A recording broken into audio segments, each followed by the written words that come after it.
All right, holy cow! Today's another whirlwind. It's always a whirlwind. But Ray Day, how you doing, man? The people demand an update on you. Okay, I'll get to it right after the calendar. But yes, definitely have an update on Banjo. Um, yeah, hello. I hope everybody's doing well. I do not have anything up that I need to have up. We kind of had a last minute. Craig Bobby's in the car. Okay, Craig Bobby went to a baseball game. He's not here yet. Hadi came in last minute. We're all here, so we got Hadi and Mike. We're good, but we'll roll through we'll roll through all the good stuff real quick. So, calendar over here on the right. Sundays is Hub Challenge with Jordan and Becca. Definitely check them out. They've been streaming Toy Story. They also have a Stranger Things. Definitely give them a go. They're awesome. Mike, Lisa, and Carter, they're good people on Monday night with Frisco. Oh, nope. I got them switched. Here we go. This guy, not Mike, Lisa, and Carter. This guy's Hadi. You're going to be hearing a lot more of him tonight. So Hadi's great. He's Frisco Pinball. Check him out Monday nights. Tuesday nights would be Mike, Lisa, and Carter. And yeah, they're good times. They eat snacks on Tuesday, so check them out. Here we are Wednesday with the Flipping Out stream. We're going to do another TPN After Hours show tonight, which should be a good time. Thursday is Chuck Wirt with Straight Down the Middle, and then later on in the evening would be George with Don't Panic Flip, and then sometime, hopefully on Saturday, would be the one, the only Jedi McMuffin. So yeah, that was TPN. We try to stream as much as we can for you guys and provide as much content as we can. So that is that. And then real quick, we do have to plug. We are very grateful for the sponsors that we have. We have 8 amazing sponsors. So Comet Pinball for all your LED needs. If you need anything that lights up any part of your game, hit up Ryan and his crew at Comet Pinball. They are awesome. Measle Mods makes some amazing mods to put in almost any game. Check them out. I have some of their stuff in Turtles. Scorebit, Jay and his crew make an awesome device that'll go in literally any pinball machine so you can connect it to the internet, track achievements, do some cool stuff. Not to mention Scorebit's built into all Jersey Jack machines. So an amazing product there. Stern Pinball, we're going to be talking about them tonight. I have some Stern Pinball games behind me. I know Mike has some behind him. Stern Pinball, they make some amazing games. Hopefully coming out with a new game soon, which we are going to be discussing tonight. Speaker light kits. When I turn off my when you check out, well, here, boom, speaker light kits. You see them spinning back there? I'll tell you, if you ever get one, you're gonna get them in every one of your games. So I've upgraded my Pro and Premium to the LE speakers, and then so they're the 5-inch speakers, and then I have the speaker light kits in them. So fantastic product. Doug is amazing in what he does. Pinball Photos, they make some really cool art and other things that you can hang around your game room, so check them out. Flipping Out Pinball, Zach and Nicole. If you need anything new, used, or accessory for a pinball machine, hit up Zach. He will treat you right. I've bought games from Zach, and I proudly stream for Zach, so I really appreciate them.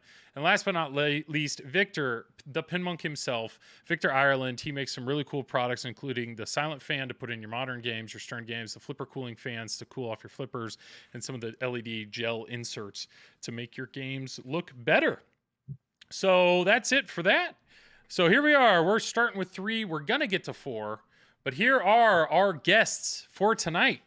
So we have Mike from the Pinballers and Hadi from Frisco Pinball. So let's go around. We'll do our normal thing.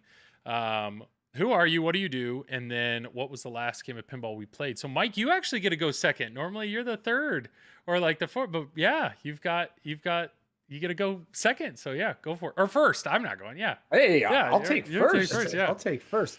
I'm Mike from the Pinballers. I stream, as you saw earlier, on Tuesday evenings, 6 p.m. Central, on TPN. Yep. And then we stream we haven't streamed Monday to Friday consistently in the last couple of weeks. We've been busy as well. But we usually stream Monday and Friday on in the afternoons on Twitch as well. Sometimes throw in the odd on location or tournament stream on like we did last Saturday. And last game I played was Rush again earlier. I got to tell you, I'm starting to have a love-hate relationship with this game. I'm finding it very frustrating now. I don't know why. Well, I'm having a like a tough period with the game. So I know they're tracking, right? Stern's tracking all the high scores this month. For Rush. Yeah, I haven't even submitted one yet. I actually I've been playing not logged in. I haven't put up a good enough game that I want to put on online yet. So once I get the rush jitters out, I'll start putting some scores up. But I think it's only like 2 more days or something. Oh wow! And Carter, I think it's done on the 14th or the 15th. Where's Carter at in the leaderboard? He was second with Wow. 9 billion. I think he's top five still. I think he's top five with 9.8 billion, I think. So is that the issue? Because he's just that No, much he's better. no, he's absolutely incredible at Rush. Like I will not be able to touch him at Rush ever. It's Yeah. his favorite game and he's incredibly good at it. Yeah, What most can I people like say? games they're good at. They prefer games they're better at than the games they Yeah. suck at. But Sarah Fee says he's a big fan of X-Men 2.0. That's X-Men 2.0. there's some truth there. We understand. Yeah. No, the game is so good. I'm still wrapping my head around finding a proper pathway through the game in a tournament setting. Because for the past 2 years I haven't really played any competitive pinball, and Mm-hmm. I really like playing competitive. So you play a completely different style of pinball when like you're streaming or you're just playing casually for fun. Oh yeah. So I'm slowly bringing myself out of that kind of play into tournament play. So that's why I'm struggling with Rush, because I'm trying to sort of figure out, if I'm playing it in a tournament, where am I going? What am I doing? So Well, speaking of tournaments, though, you did recently play in a tournament, and you actually did quite well with it, or I in it. did Yeah. actually. Yeah, we Yeah. were in North Star Pinball Montreal. I'm sure a lot of you people have heard of North Star in Montreal. And they had their summer classic, I guess for the first time in over 2 years since COVID, and we streamed it and I played it and it was exhausting. Yeah, obviously streaming, moving from game to game, and then going playing my games and trying to come and commentate or find somebody to commentate, and then Yeah. playing the tournament. I actually ended up, like you said, managing to finish second, so I'm happy with that, and a fantastic time. It Yeah, was good. and the joke was Carter was probably number one then, but you Yeah, said it was a but bar, and he he wasn't wasn't there. there. That's the only place I can go and guaranteed Carter won't win, at least for the next 3 years, because in Quebec you have to be 18. The drinking age is 18 in Quebec, and bars there, if they're not serving food, children aren't allowed in at all. And this is just a bar. There's no food or anything, Uh, so he can't play. So fortunately for me, yep. I can I can You probably I would have can been play third with it. then, right? Yeah, probably. Well, Mike, I appreciate you being here, man. Death Gun, I see your question. We will definitely answer that after some intros here. So, next up, Hadi, how you doing, bud? Hope you're doing well. And Good, I'm yeah, good. Thank you for having me. I'm Hadi, Sayed Ali. I stream Mondays on TPN as Frisco Pinball, and then usually almost nightly, really late at night, when my kids go to bed, I either tackle virtual pinball or physical pinball. So if you want to take a look at both of them, please come check out my channel. We got a ton of cool, crazy redemptions. I actually probably work more on those than I do setting up my pinball stream. But the last thing I played, I went back home really quickly for a couple days, and I played Black Knight Sword of Rage. nice. Yeah, Yeah, and you enjoy the brutality of that. I can tell. yeah, I love that fan layout. I just came from a tournament in Oklahoma, and I got to play Game of Thrones Pro, which had the same sort of layout, and it reminded me of it, and it actually helped me figure out where some of the shots were, but it was a blast. So I flew today back to Michigan for vacation, so that's where I'm at right now. It's been a whirlwind week, but it's been fun, and I'm glad I got some pinball in. Yeah, and you did well in the tournament. Yeah, it was Yeah, fun. I got to, it was a big Oklahoma event. Travis Mary was there, fellow TPNer. yeah, Congrats to him. He won it, but he was really gracious in giving me some strategies and tips. It was the first time I met him. His wife and son were there too. And it was fun, man. I placed 25th to be top of the B division, so I just missed the A division by one spot. yeah. And then I took second in the B division final. So that's my first ever time placing. I had a blast. I blew it on $6 Million Man. Just like Mike said, I got last on that. If I would have hit third, second, anything, I would have taken first. Oh But wow, came down to one. That yeah, it's just it was the first game, and I was kind of on a high because the first round, the semifinals, I crushed every game. I was first on all three games. I hit my high score on every single game for the whole tourney. And then once I got to the finals, I was sort of too amped up, and I had three house balls on $6 Million Man. oh no. So I kind of came down from there, but composed myself and took second on a three-way tie on the last game, and we hit Godzilla, and luckily that was working for me, even though it was set to like a 9 incline. So like what were the scores for Godzilla if it was that bad? So if you're a pro like Travis, he got like 978 million. So I can generally clear 2, 3, 400 million easily at home. I Yeah. own it. It's fun. I can hit the right ramp easy. I couldn't hit the right ramp. It was just you had to like push the machine just to get the ball up. So the winning score I had like was 156 million, I Hmm. think, around there, or 145, and then the person behind me got 95 or 75, and then the other guy got 25. It was hard to crack 100 million. Yeah, I saw what Travis put his he saved his initials as. Yeah. They clipped it. He saved his initials on the machine because he actually put up a high score as Joel sucks. So it made me feel loved. Ray Day, has Joel played in a tournament yet? I have not. I was actually talking to my brother about that earlier because he does tournaments with Magic. He does Magic the Gathering, and he's like, man, if I ever go with you to one of these pinball conventions, like I want to compete. He's like, I know I'll suck, I know I'll get last place, but I just love competing. And he's like, why haven't you played in a tournament? And I was like, Jared, I know I will love it. That's the problem, is if I play in one, I know I'll love it, and I just don't have the time to like do a league night, or like I just need to, I don't know, make a better deal with my wife or something to allow me to do a tournament once a month or something like that. Because it's an all day thing. Like it's not quick. Yeah. And but I don't know. I'll do it. I'll do it eventually. It's That's for addicting. sure. It's addicting, and I've never felt this was my first big 4-day tournament, and Yeah. after the second day, my neck was sore, and I couldn't understand why. And it was because I was hunched over for 40 hours. Yeah. So, Yeah, Well, we're actually leaving on Monday. Carter and I were flying to Edmonton for a week for Yegpin.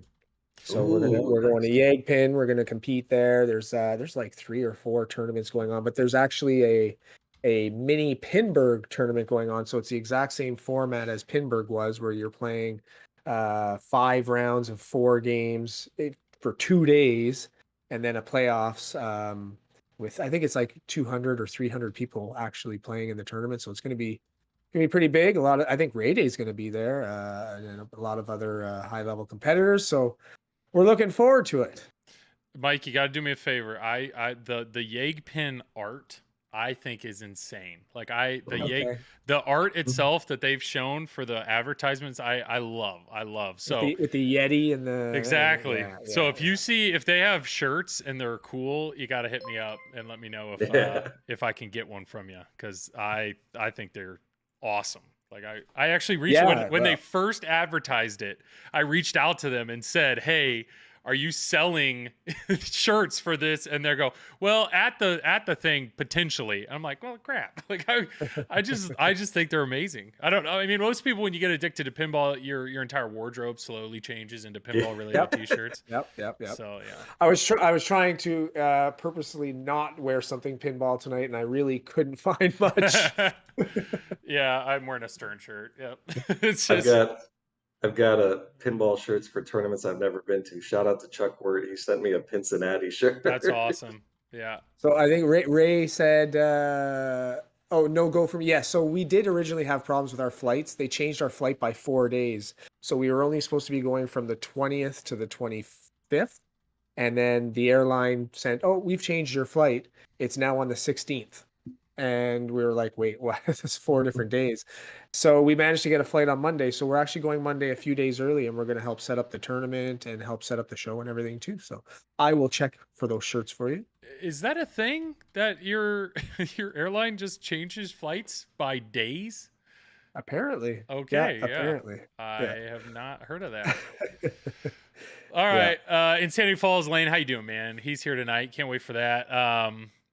Yeah, and then Pinmonk, sponsor TPN, sponsor Yegpin. That's awesome, dude. That's exciting. Well done, Victor. Appreciate that. Well, yes, and my name's Joel. This is the Flippin' Out stream Wednesday night. So happy to do this. I do the Triple Drain podcast with Travis and Tom. And yeah, the last game I played was actually Turtles, and I'm going to talk about that because I did a little work on Turtles that I'm pretty excited about. So That's my shill. I've got a product that I want to talk about that I'm pretty excited for. And then Ray Day, to give you an update. So every night when my daughter goes to, so my son goes to bed. Normally I got about a 45-minute window before my daughter goes to bed. So while my wife's putting him down, we've been coming downstairs and playing video games. So we've worked our way through most of the Switch games. So like we've played Mario Odyssey. We went back and played Mario Galaxy, Luigi's Mansion, Kirby in the Forgotten World, or so, I don't know, Forgotten Land. We just played that. Well, we have the ability or the subscription that allows us to play N64 games. So I pulled out an amazing game, which is Banjo-Kazooie. And I know that Ray Day loves, like Ray Day's love is like pinball, and then right below it is Banjo-Kazooie. Because if you notice, every shirt that Ray Day wears is like a Banjo-Kazooie t-shirt. And I've actually looked them up. Those are not easy to find. I don't know how he has such an amazing collection of Banjo-Kazooie games. But I will say that we have successfully beat the game. But I don't know, Mike or Hadi, have you guys played Banjo-Kazooie? Banjo-Kazooie was originally on the N64.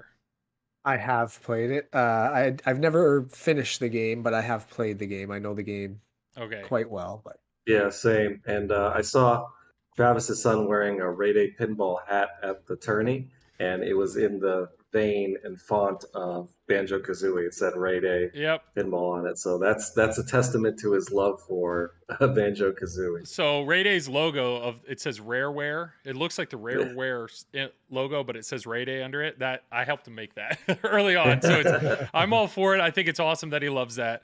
What I will say is late in the game, there is a level. It's Ray Day will know it, but it's like you're on this boat and there's oily water, and there's an engine room, and you have to jump between these fans which are moving to get all the notes. And I died so many times, like so many. Like there's been moments where I've thought about maybe I should give Elden Ring a shot, but I watched Hadi stream it, and the amount that you died, like I was like, I don't know how you have the patience to keep playing that game. I was playing Banjo-Kazooie, and I was dying on this stupid level so many times, and in my head I was like, I played this as a kid, like I played this when I was like 10, and I remember beating this, and now I cannot beat this level. So I beat it, but what I will say is I ended up. What's nice playing it on the Switch, because it's emulated, it actually gives you the ability to do save states. So I just got so frustrated with dying and then having to get back to that part. So I was finally like, you know what? Boom, I'm saving right here, and I'm just going to get through it. And that way I could just at least avoid the having to walk all the way back. And oh God, that game was way, way harder, at least at the end, than I remember it ever being. So, but all right, well, if I look distracted, I'm sorry. I am rapidly typing up a Excel sheet. Y'all want to know about that neon white though? Pinmonk's got it. He linked a YouTube video. I don't know what it is, but it's got to be good. All right, I got it typed out. We have a good prompt you're going to see here, tonight's topic. So we're going to start with Venom.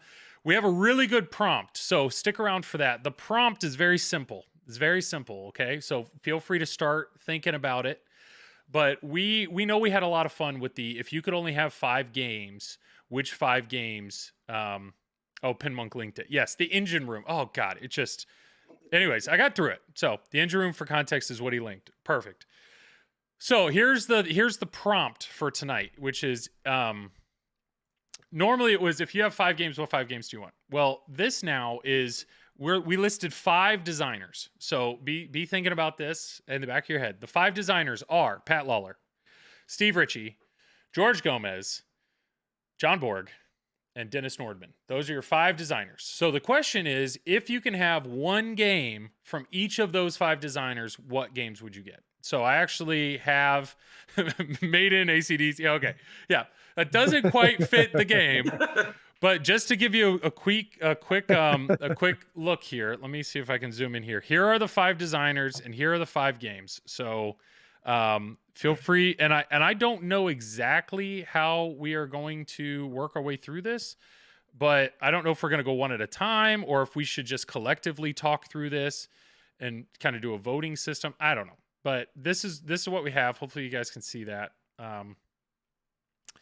Eric Minier. Yes. So Squalito, we talked about Elwyn, and really what we picked was like, let's just go with some more modern, like we wanted a lot of options. We wanted to make that. Yeah. And so Insanity Falls, we're going to talk through that. That's really good. But these are the 5. So just think about it, and we're going to work our way through that. Other things that we're talking about tonight. There is a rumored game. Hadi, you may know a little bit about it. Well, let's just dive right in. We're just going to dive right in on that. So, Nap Arcade, no, Dwight's not a designer. You mean Dwight Sullivan? Yeah, Dwight's not a designer. Can you make it bigger, the spreadsheet? It's hard to read. Okay, I will try. Let me pull this up. Let's go to our best and most trusted news resource right now, which is Nap Arcade. So let me pull this up. And love that site. Nap Arcade's incredible. And this is check out his Instagram too. Those pictures are beautiful. Oh, he's got it figured out. But this is something that he revealed. Now, Nap Arcade has been rumoring, or there's not Nap Arcade, but there has been a rumor spread around for a while now that Venom, they're talking about Venom. What?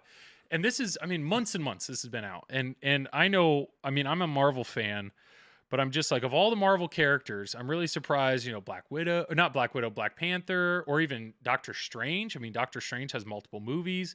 I know Venom has, Sony's released 2 movies, but I when they said Venom, I was like, no, there's no way. I just didn't think it was big enough. I didn't think it was a big enough theme for Stern to say that.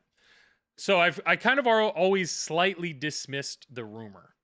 Like maybe, but I'm struggling to see it. That was always my thought. Well, Nap Arcade pointed this out. And this is Comic-Con.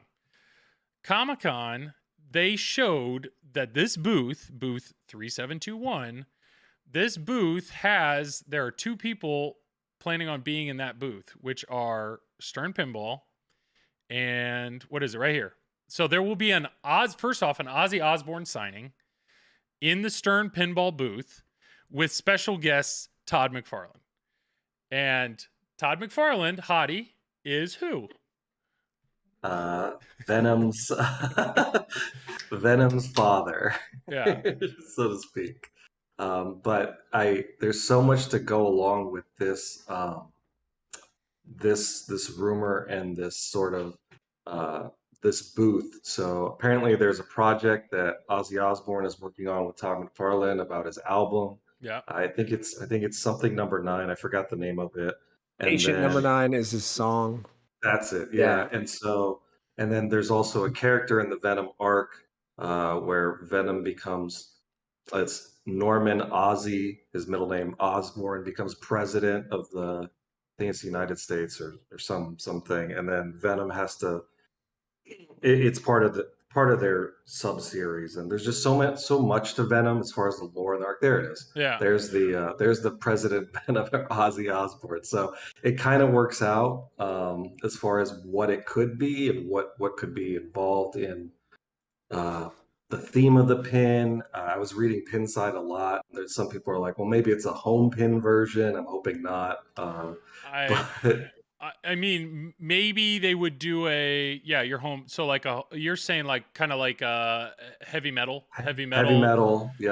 Exactly. What were the other ones that were in like Supreme? But you're saying, they are talking though. They're talking about like we need a cornerstone soon. Like not soon, but normally there would have been so there was a cornerstone released. It was late last year, early this year, and then normally there's one that releases in what, May. The next one was going to be May. They pushed that back, and so we're looking what, August?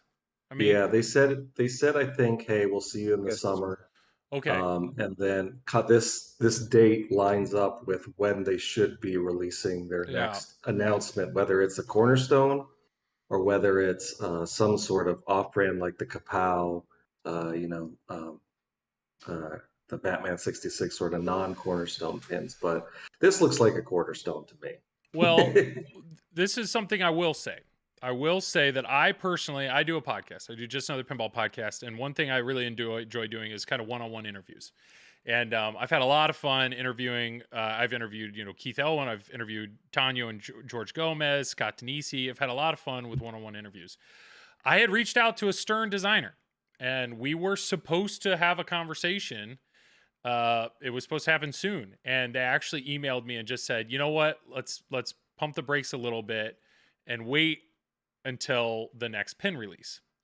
And I don't remember the exact wording that was used, but it definitely was, "This sounds very soon." So Yeah. I'm excited to see it. So let's talk hypotheticals, right? So what do we know? What do we know? We know that Stern and Todd McFarlane, creator of Venom. So Venom's already a rumor. Stern and Todd McFarlane and Ozzy Osbourne all in this booth. That's what we know. We know that. So what do we think? What do we think outside of that? So question number one, designer. In my mind, we just had a board game, right? And before that, we had an Elwin game. Now, we know Elwin apparently can design gold in like 2 days. So could it be Elwin? Maybe. But realistically, who's up next? It would either be Brian Eddy or it would be Steve Ritchie, but Steve Ritchie's gone. So and we've heard in other podcasts that with Steve Ritchie gone, George Gomez has taken over Steve Ritchie, right? And I think George Gomez too pretty much scrapped what Steve had made and is basically almost going back from scratch again. Yeah. So with how recent that is, I can't see that being the next one. Maybe the one after, but I'm leaning towards Eddie myself too. I mean I've heard the name going around too associated Yeah. with Venom probably since the spring. So I mean it's a good possibility. So I don't know. I mean, this is the 22nd. So we're talking a little over a week. Are we getting something new here? I just don't like, why in the world would Stern have Todd McFarlane in their booth? None of their properties, nothing that Stern has ever done has had Todd McFarlane involved. Like none of these are, I mean, Hadi, am I wrong? Did he make anything besides Venom? Spawn. Spawn. Yeah. Yeah. So it could be a Spawn pin, but I doubt it. Yeah. That It would could be. I save mean, Yeah. I would enjoy a good Spawn pin as well. And Yeah. I will say, if this is an Aussie pin, I will like start walking my way to Stern Pinball right now to go pick up my game. Well, So that's the thing. That is like if you're talking percentages, we're looking at like 99% Venom, 1% Aussie. I'm gonna hold on to that 1% and just for now. you got your Aussie. Yeah. So I mean, if I'm either way, is there a chance this could be George Gomez? Maybe, but I personally, I'm leaning towards Brian Eddy. I think it's Brian Eddy's turn. That's my thought. I don't know anything. That's my thought. I think it's Brian Eddy, and I think because they just put out Rush, the chance for another music pin back to back, an Ozzy Osbourne would be a Well, little. I think they can basically print gold at this point. You put out an Ozzy pin, people are going to buy it. But I think they would probably skip going back to back on music pins and go more towards a Brian Eddy Venom. I think yeah. everything lines up with what the Comic Con or the con layout, booth layout looks like. Everybody's kind of, the stars are aligning. They posted that Ozzy followed them on Instagram, and the projects line up. So it might be, if I had to guess, it'd be Brian Eddy with Ozzy Osbourne's collaborating on the music. And then as far as themes or as lore and arc, I think everybody would want to sort of see a Venom, Carnage, and Spider-Man sort of mix, especially with the Sony movies that are more recent, and that's sort of the lore that's being used. But there's so much you could do because there's so many symbiotes in the Venom universe, and I don't know. It excites me. It's a dream theme for me. Yeah. Top 3 easily. So I would love to see Brian Eddy on it. Would I love Elwin? Yeah, Elwin's my favorite designer right now. But I think a Stern Venom would kick butt. So Zach is actually here in chat. I'm assuming we're flipping out. It's either that or Nicole. Nicole may be he's trying up for him. But yeah, I don't think they'll announce anything at Comic-Con. I don't know. I mean, to me, this is crazy that why would they be in that booth unless they have something going? And yes, I think that would be amazing if Todd has already created that relationship with Ozzy Osbourne and they're going to do a Yeah. pin. If they can work that in and either get even just call outs or any 1 or 2 songs or something, I mean, that could be really, really cool. Gomez took over Richie's pin and Ozzy sounds like a Richie theme. Yeah, I don't think Steve Ritchie would have he probably would have been into that. But also we talked about that. No, I doubt they're doing 2 music pins back to back. Yeah.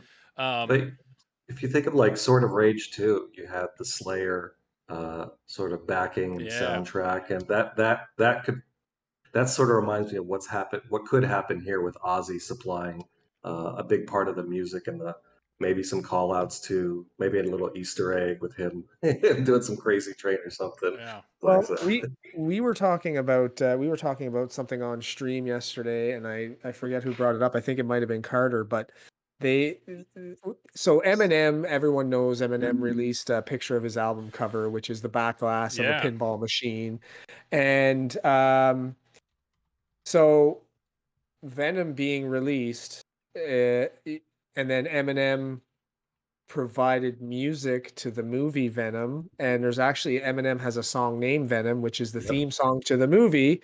Yep. You know, Yeah. we thought, well, maybe there's some Eminem music going into Venom, and you know, he's showing his love for pinball in his way. But I mean, it's likely to be Ozzy. Although, how sweet would an Ozzy pin be with Todd McFarlane doing the art on it? Dude, okay. Yeah. So, okay, that's another question. Yeah, So, first so off, it'd Nap be Arcade. sick. How does Nap Arcade not have the Eminem? Okay, how do you spell Eminem? EMI. Eminem. N-E-M. Yeah, Eminem. And what was do you remember what it Phonetically was called? spelled. Yeah, what was it called? It was called something 3 or 2. Not Emin- Encore. No, something Curtain Call. Curtain Curtain Call. Curtain Call Call 2. 2. Curtain Call 2. Curtain Yeah. Call There you go. 2. Sonic. Curtain. No, it's got to be. It's Curtain Call 3. And maybe it's 3, yeah. Nope. Oh, Jesus. This doesn't look like. Okay, yeah, we're gonna talk about that. Well, where the heck did that go? Maybe just type in Eminem pinball back. Yeah, just type in Eminem Yeah, there we pinball. go. You'll get it. Yeah, poor. What the heck? You'll get the virtual one. Go to Google. Oh, am I on Google's- Bing? That's why, because Bing sucks. Yeah. Yeah, I'd get out of images. Yeah, get out of that. Bing. Boom. Click the link Why there. am I? Pinmonk, Why think, in the has world am I on? There we go. Let's do it. I trust you, Pinmonk. No, that's the next turn. There we go. Here it is. There it is. There you go. All right, there we go. This is what we're talking about. So this is, by the way, this is pretty awesome. By the way, Yeah. I think it's cool. Now, okay, there's a chance that we could be just completely like this could have just been an artist that has free reign to do whatever he wants, and he decides I'm going to do like a pinball backglass. Not on top of that, Eminem is a gamer. Eminem apparently is like a competitive Donkey Kong player. Like he actually, that's like a thing. That's a thing. Like he's Well, there's also pinball in his video too. He released a video and there's like a little perfect. snippet of pinball in it. So it's definitely intentional, Yeah. and he probably had a say in it. I for like sure. it. And by the way, and Pinmonk pointed it out here. Look at the scores. Look at the scores and turn them upside down. So we got, we got boobs. He's ill, hellish, and asshole. Yep, all the good stuff. All the good. So it's awesome. I mean, I think it's awesome art. But to go back to art, so to speak of art, is there a chance that Todd McFarlane does all the art on this pin? Maybe. And if he does, that would be insane. It would be insane. But what I will say is there is already a pinball artist that Marvel has a really good relationship with. Yep. And that's Zombie Eddie. So Zombie Eddie did Avengers and Zombie Eddie did Deadpool. So I know Zombie Eddie did Deadpool first, and then they were like, no, we want that guy. So either way, right? Either way, I think the art, if Venom is real and it's happening and it's Todd McFarlane or Zombie Eddie, I think we're good. I think we're okay. Yeah. Well, I mean, if it were to be Todd McFarlane to do a special, a one-time art thing on a pinball machine, I could totally see that being like a kapow. or something like that. You know what I mean? Like Okay. having a high profile artist design, and this could be something to think about in the future too, right? Like have a high profile artist design a one-time Well, pinball machine playfield art package, and then have it be some, you know, like a POW or some sort of a limited release. but That's what if like they just have Todd do the LE backglass? I mean, well, Yeah. Hadi yeah. would Yeah. die. Oh, I mean, yeah. If you want to Yeah. sell a Venom pin, and you want to sell 1,000 LEs, you get the creator to make the art for the backlash, and obviously the other editions can have either a different version or a Zombietti take. I just don't think you go wrong if you say your LE is has Todd McFarlane exclusive backlash. Yeah. You'll have people wanting to sign up, even if they're not the biggest Venom fan, because to get an actual artist or the creator of the series would be really something to have. It's just like art hanging on your wall. You know, that's why people Well, hang translates. so Insanity Falls here, Lane. It's a good point. Just because you're good at art doesn't mean you can do a playfield. I get you. Now, if Zombie Eddie did the playfield and was like, "Here's my drawing. If you want to draw," like he could, but I also know that's something that like artists don't really like to just redo. But if you gave him, like, I think if Todd McFarlane was given the backlash, he could probably handle that. Or if he was Yeah, even the cabinet art, like the side art, he could probably handle that. Yeah, yeah. and He that's the thing. Like, I mean, also, how would it sound? Like, you know, Todd McFarlane is the artist of Venom, and Zombie Yeti does the art for it. I don't know if I was Todd McFarlane, I'd kind of want to do the art on it myself, as opposed to just having another artist rendition of something I created put on there. So this and is like Yeah. interesting now, because you're looking at the creator of something is also the artist as well, but then having the art be done by somebody else. So Yeah, okay, Lane. So Insanity Falls is saying, yeah, but then the art would be mismatched. So you look at Guns N' Roses though. Like Guns N' Roses, this art package is on the outside of the cabinet is all just poster art from a bunch of different artists, and it looks good. And then the SE version of this game was completely different art by another artist, and it's unique. So I think cabinet art is way better than playfield. So that's, I mean, I mean, if Todd wants to do it, I mean, give him the whole cabinet art and the back glass. I mean, I think that I don't see that being a problem personally. I mean, Hadi, do you have a problem? Would you be upset no, if Zombie Eddie and did your playfield of your dream team and no, Todd McFarlane I did the rest? I would not. And even if you gave Todd the playfield art task, he doesn't Yeah. need to make the pin. He just needs to place the art that the game designers say, okay, this is what happens when you go up this direction and this direction. And he could take their suggestions on, okay, well then I want to put this piece of the art here. This is what I was thinking of Okay. part of the art universe. And he doesn't really need to do all the grunt work as far as figuring out, hey, okay, well, Venom should be on this sling. Um, it's more of like he'll give them some sketches and they can also, you know, figure it out. I would love if he did sort of AIQ style animations So, for the LCD. Like okay. that, if you're going to involve the creator, Yeah. not just on the translate, I would love that sort of approach of giving him then free reign to help with, you know, so it's not like Godzilla MP4 videos. It's going to be like animations that he sort of created. Mike, you had something? yeah, so you actually like the style of the animations and everything on Avengers? You I didn't do. find I it think like too staticky? Like I understand the comic book element behind it, but there was like no animations whatsoever. It it's. was just stills zooming I in and out and sliding around the screen and I stuff. It think was it. I think it works. So behind Venom, Thanos is my second favorite character, and so Avengers: Infinity Quest was just right up my alley, which is why it was the first pin I ever bought. Yeah. I think it worked. I think when you're looking at that whole arc, it's tough to if you're not going to get the license from Marvel for the movie footage, then what you can do is take sort of a moving comic panel and make it sort of animated in quotes.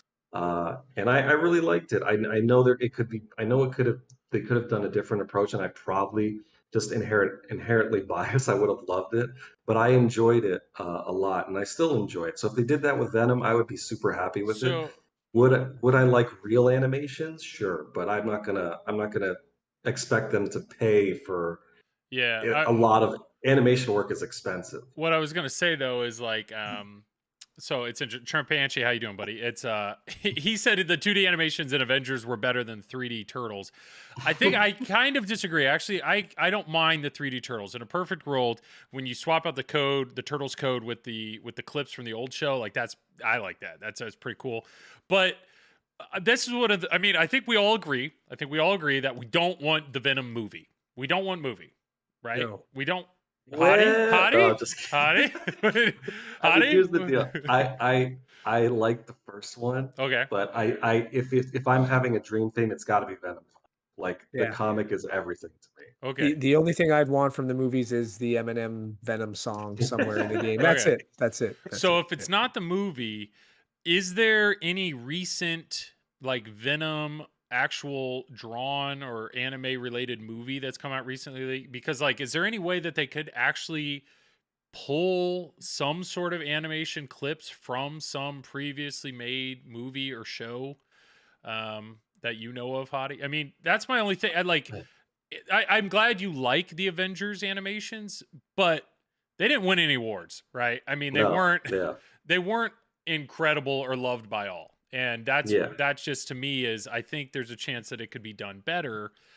And but how do you do it better? And like Deadpool, right? Deadpool was a comic, or the Deadpool game was based not on the movie but on the, so Deadpool kind of got around it by this crazy mixed media of 8-bit fighting versus there was some drawn 3D animation with little Deadpool. I mean, it was just this crazy amount, like crazy mix of different things. Well, You yeah, can't do that though with Venom, right? it depends on what you're drawing from as far as the theme. So let's say they go Maximum Carnage. Maximum Carnage uh, was an old Super Nintendo game, and it revolves around, part.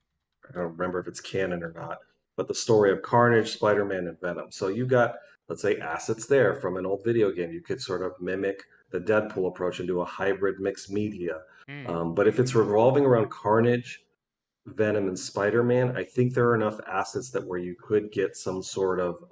I don't think they're going to pull from the old cartoon on Saturday mornings. I would love that. That's where my love of Venom started.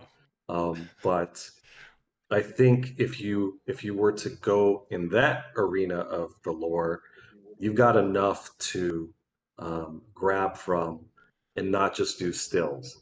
I know people don't like the stills. It's kind of like the OBS move transition. Oh, a thing comes on screen, but I would appreciate more, moving animations. But if it was still, I would be okay with it. Uh-oh, we ended up with two twos. All I'm, right. I'm sorry. No, I'm yeah. laughing at the chat here. Topher on Topher, call yeah. outs. Topher on call outs were, hey, okay, here we go. Oh. Crap. Everything. Craig Bobby's here. Let me get some names right. But yeah. So Craig, I appreciate you flooring it, trying to get back here in time. But well, it's the old adage: as soon as you want to go somewhere fast, it ain't gonna happen. So yeah. I jinxed myself. Shit. All right, so we need hot takes on the Aussie pinball machine that's going to be announced on at Comic-Con next week.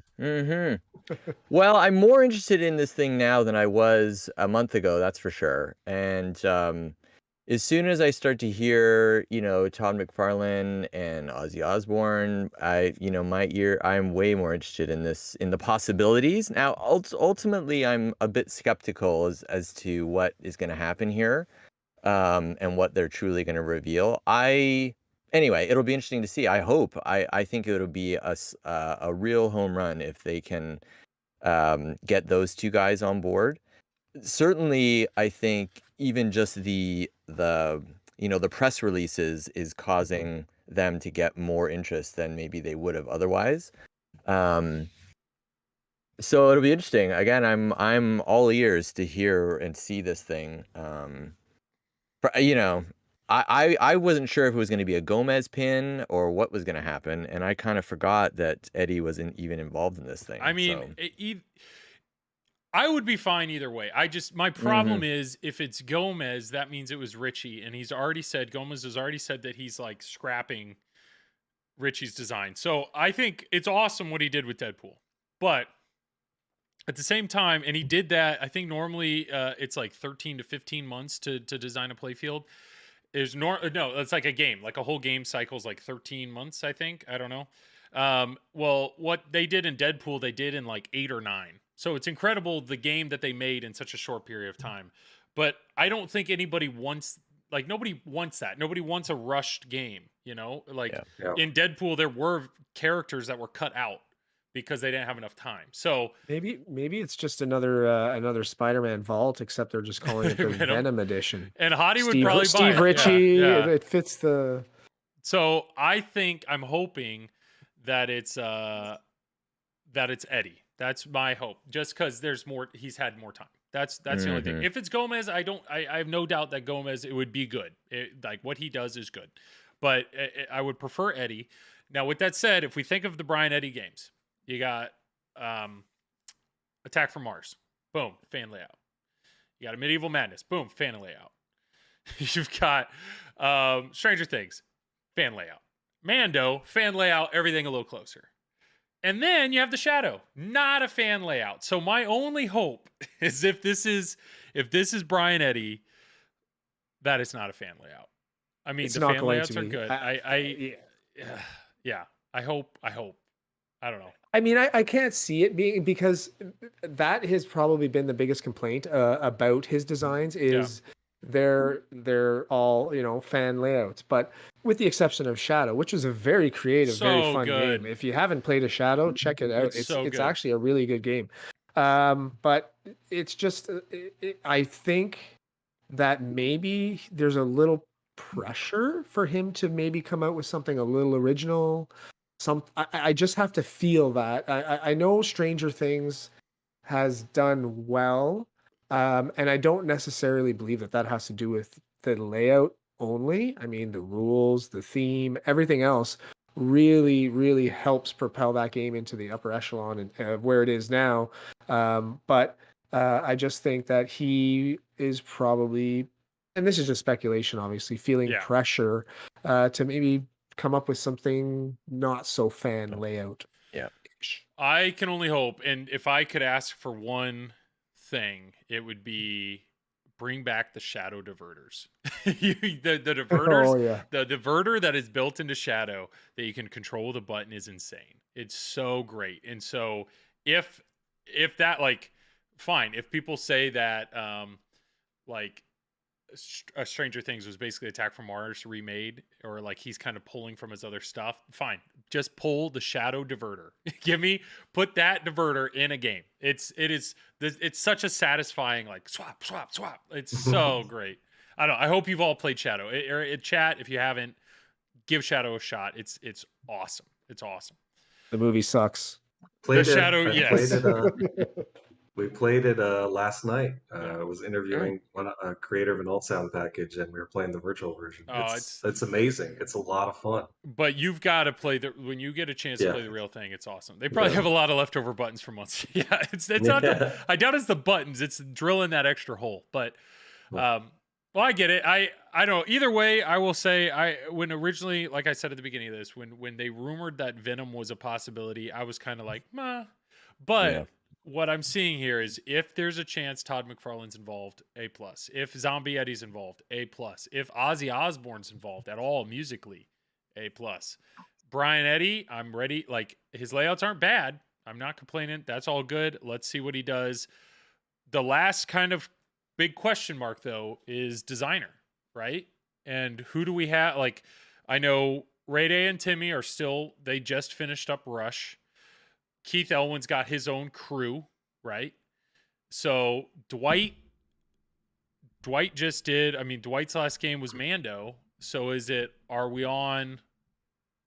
Okay, you're right, Lane. A+, I don't mean it. I'm not giving my straight down the middle grade here, okay? It's just, I'm okay with these. A thumbs up. So who could it be? It could be Lonnie, right? What did Lonnie do Mhm. last?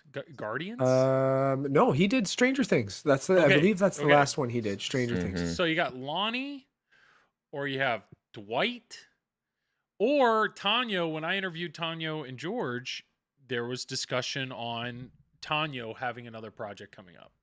Yeah, he only did Deadpool, right? He's only done Deadpool. Yeah, So and I was curious as to why nothing has come out from him yet, because he did a really good job on the Deadpool rules. he did. The game, obviously, it's very popular now too. Yeah. So I figured he would definitely have another project before now, but maybe it is now. That would be great. So I don't know. I don't know what's coming. Who did the Spider-Man code with Gomez? Wasn't it? I have I no want to idea. say it's not Lyman, is it? Oh, Mm. I think you're right. Yeah. Tanya's working on Stern Insider. I don't know if that's true. I don't know if it's Lyman did Spider-Man. what I'm hearing with Stern Insider is I actually think there's now some out of Stern coding happening with that, because a lot of the Stern Insider stuff isn't so much pinball, like, way to bring the room down. Sorry, I just couldn't think. It's not like Stern Insider right now isn't so much like coding that needs to happen within a pinball machine. Stern Insider Connect now is all coding that needs to be done in the interwebs, right? Like that's where the development needs to happen. So I'm assuming it's probably not so much Mike Vinacore. He's not a designer though, but I know he He's helps like a with it. tester, I think. I mean, I'm fine. I like Dwight. I know Dwight is like hit or miss with competitive crowd, but I think Dwight code's fun. But Tanyo, I'm very excited to see what Tanyo does next. It would be really neat to see what he does next. So we will see. We will have to see. Any last thoughts on Venom? I mean, do you need a fanboy out there for a little bit, Hadi? I mean, what are you? I mean, there were some great questions in chat. Zach says, no offense to Hadi, is Venom really a dynamite theme? I think Eminem is a stronger theme than Venom and Ozzy, and maybe more relevant than Bond. Good old Zach. And then you've got Dennis saying, does a Venom reveal result in people abandoning on other recent pending release orders? Toy Story 4, Weird Al, Rush. So I have a Weird Al on order. It would not change that, but all I can say is if this is, for me, theme is such a big thing. I have a list of my top 3 themes. It goes Goonies, Matrix, Venom. So Venom comes out, and it's not a home pin, and even if it is a home pin, I'd still probably get it. But if you give me Brian Eddy and Tanyo, I'd be super happy. I think as long as McFarlane's involved in some sort of capacity, with the addition of Ozzy, which is a surprise to me, only because it's a welcome surprise, and it's nice to have an established artist hopefully helping out the pin and the music. I'm all in. I think it'll be a really good seller. It's really hard for me to say that anything Stern puts out now will not sell, Yeah. because the industry is at an all-time fever pitch. So anything that is coming out has a lot of eyes on it. Take a look at Toy Story 4, with Jersey Jack's day one sales. I think that Venom Pin would be well received by the comic book crowd, and I think that demographic speaks to the pinball crowd. It's older men, older males. If Rush is doing well, with Dad Rock being a key demographic, I have a strong feeling classic comic characters will do well as well. I hope they do. Yeah. And Lane and Sandy Falls, you actually have a good point. When I was saying that Insider Connect, probably we don't need much more on the pinball machine. No, there are some features of Insider Connect which would be like head-to-head play or other type of, advanced features we've talked about. Absolutely, we need pinball like coding involved in there, programming involved for those features to work. But at least what they've shown recently, leaderboards and stuff, like that's just uploading scores. I still think Insider Connect is still very early on, like in its potential product like launch. So Yeah. maybe that's something we'll see. Maybe there'll be something new with this game. Like, hey, here's a new feature built into this game, and we're gonna roll it out into other ones. So But yeah, so we have some interesting conversation here in chat about wire ramps versus plastic ramps. I know personally, I'm curious what you guys think, but I know personally the sound of metal ramps are super satisfying. But I forget which designer that said it, but they just said you can do so much more though. Like you can do so many different things with plastic ramps and it's faster.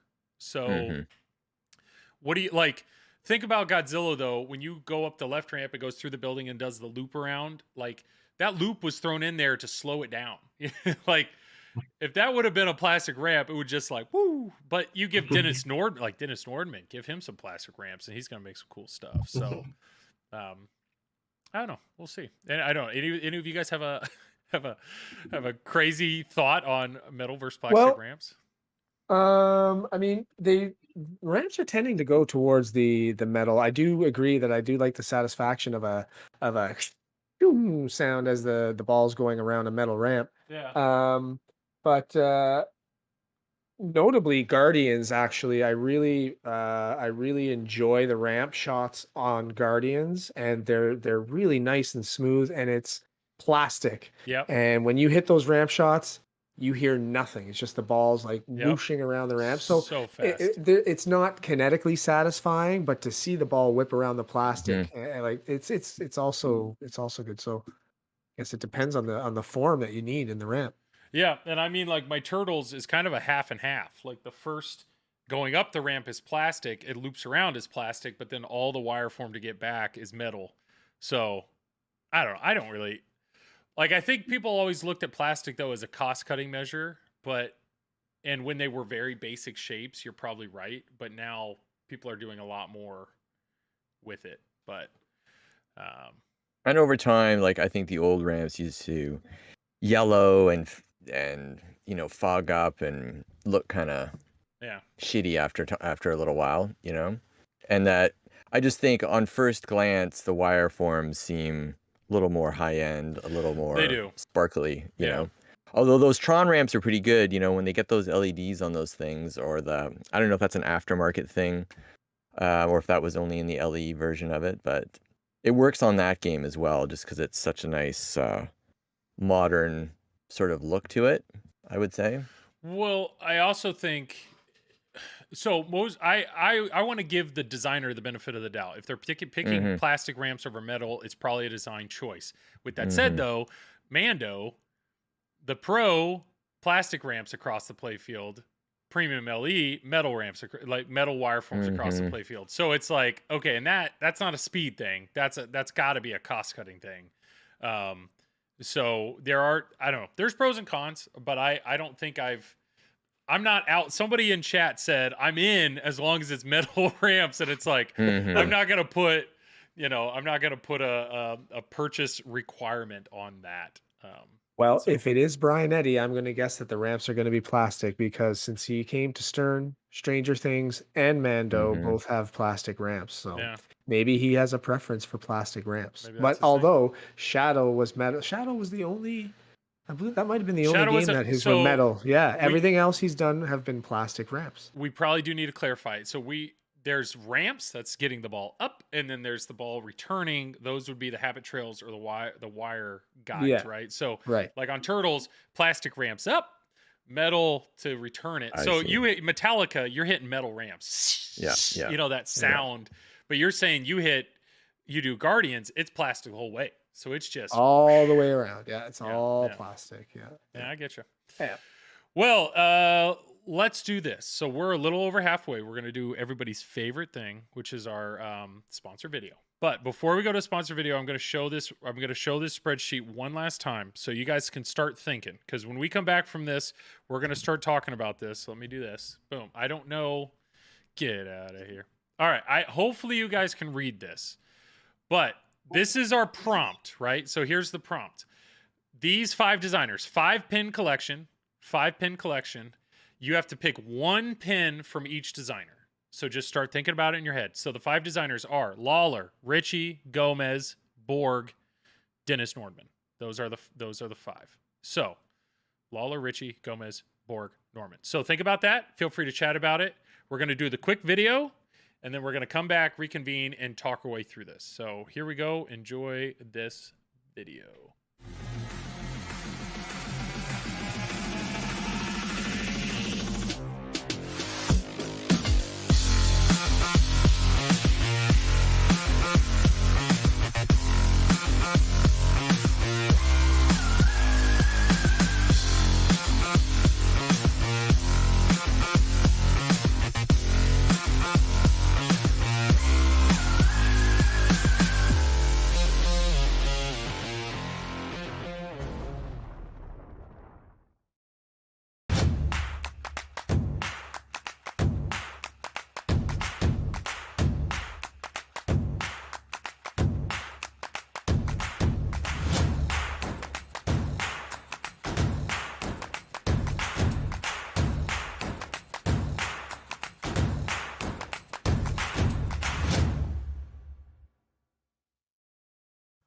Your pinball machine deserves the best. At Comet Pinball, you'll find the best variety of LED products with the best quality LEDs, and most importantly, at the best price. Your collection is begging for an upgrade. Order yours now at cometpinball.com.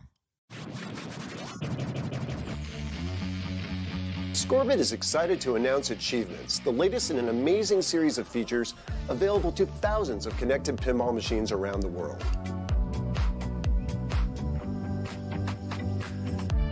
Achievements are part of Scorbit's free open platform. Scorbit already supports hundreds of pinball machines from the 1970s to today. Give your games new life by connecting them to the Scorbit platform and the universe of applications for pinball machines.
Go.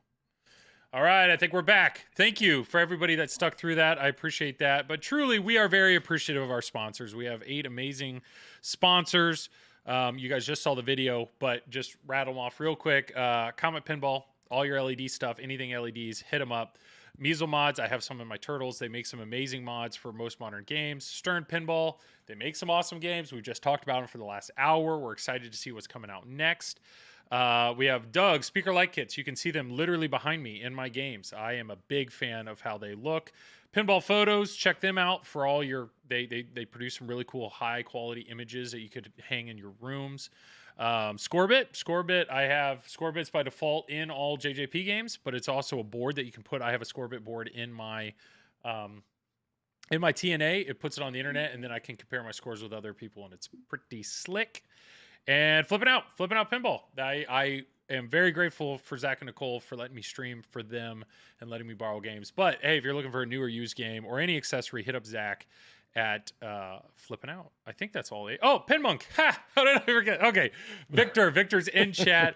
He's talking right there. He makes some amazing mods, especially for the Flipper fan mods. That's what he's talking about. Apparently he's working on one right now for all JJP games.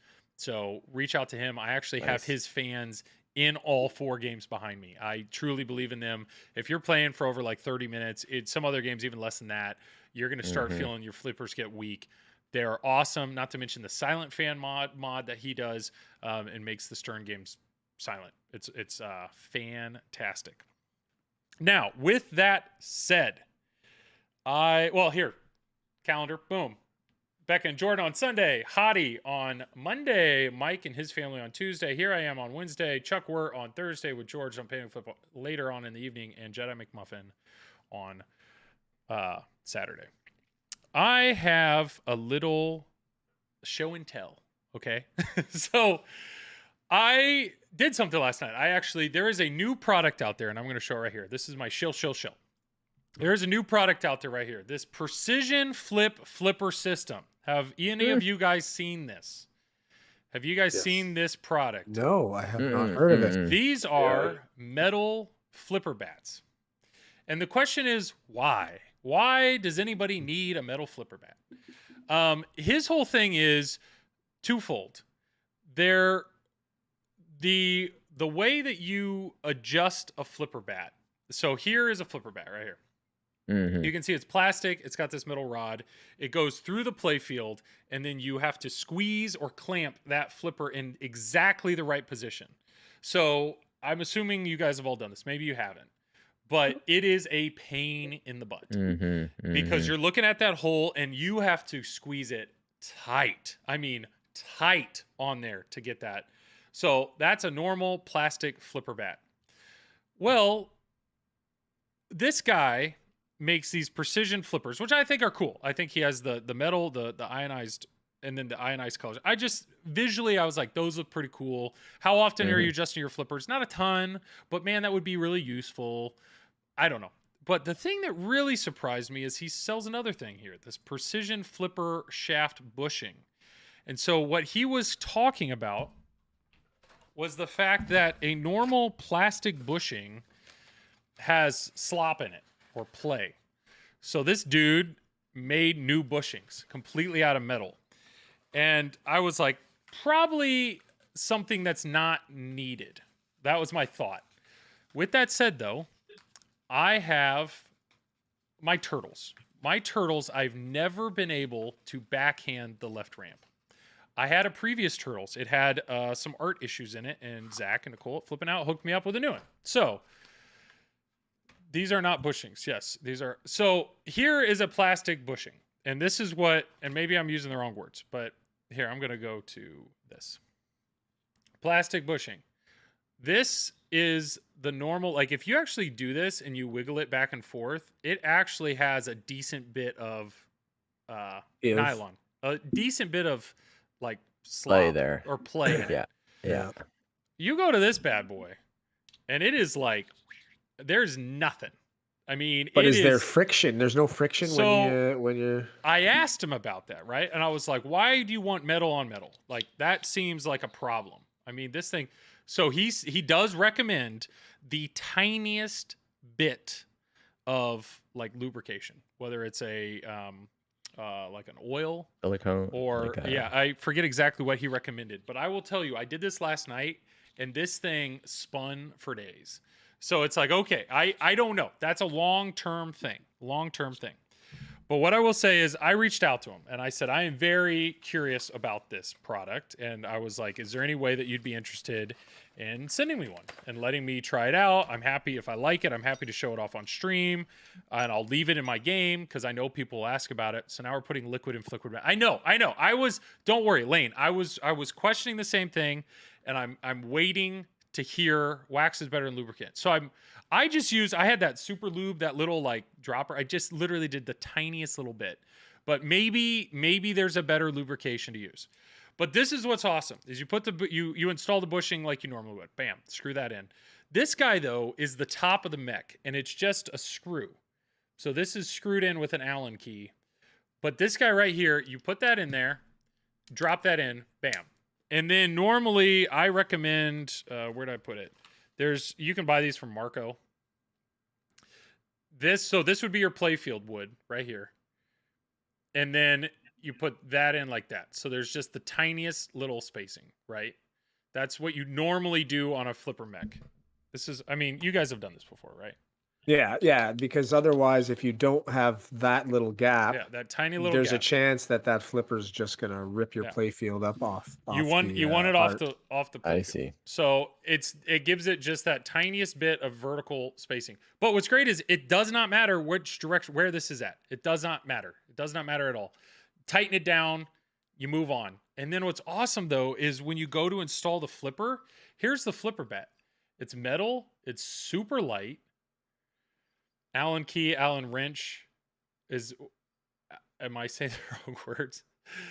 So here, that literally pushes on there, and then you can line it up exactly where you need it to be, and then you screw this in. That would even lift in the playfield. Once you have that other thing, you're done. Yeah. And so that's what they're saying from a tournament standpoint. He makes this one a full-size one. He actually makes one that's slightly longer, and then he makes shorter ones. So if you wanted to swap out lightning flippers, you could do it in like seconds. It works. How much do they weigh? Are they similar to a normal flipper bat? He did a whole thing like that. Can you use the metal bushing without the flipper? Yes. Yeah, you absolutely could use this if you wanted to with this. So this is all I can say. All I say is I just got this. I installed it last night, right? I was running out of time. My wife wanted to watch a show. The only thing I installed was the left flipper. It's the only thing I installed. I installed it. Once I got it tightened up and I put that on there and screwed it, I was able to line it up exactly the way I wanted to. Bam, bam, bam. Done. Super easy to get the rubber on. I was like, that was easy. Like that was one of those like that makes total sense. That's how you apply it. And you can see my picture here. I only had time to do the left flipper. So left flipper versus right one. Did you show the metal flipper allowing alignment without the paw tightening under the playfield? No, I don't have a picture of that, but it doesn't matter. Like this thing's circular. It doesn't matter the alignment. You just tighten it in. Just tighten it in. You just tighten it in. Your alignment is on the cone, right? Exactly. Is when you put this on, you just get it to exactly, and you can spin it a little bit, and then you just tighten it down. And this is like grippy on the sides, and it just like bam locks it in. So I was like, well, that was awesome. I will tell you, I cradled the ball. I put the ball on there. First flip, straight up the left ramp. Immediately. Straight up the left ramp. I did it 4 times. I hit my left ramp 3 out of 4 times. It instantly fixed my problem. So the questions there are, well, what else did you do? I did swap out my coil sleeve. Now I will say, I swapped out this coil sleeve before. I also replaced my coil stop, which is a troubleshooting thing that I had done before. I just happened that being that I had it apart, I was like, I got another set, might as well put a brand new one in. So is there a chance that the coil sleeve and the coil stop that was original were faulty? Maybe. Is there a chance that the coil sleeve and the coil stop that I replaced them with made no improvement? Maybe. But I replaced those 2 parts again, put it all back together, and all I did was add this flipper. Is it a chance that this bushing, just getting the better bushing, would have fixed it? Maybe. But I will tell you, this game, I've never been able to backhand the left flipper. And I positioned that flipper right at the dot. You can kind of see it. I have it positioned exactly the same spot as where it was originally. It's pointed right at the dot.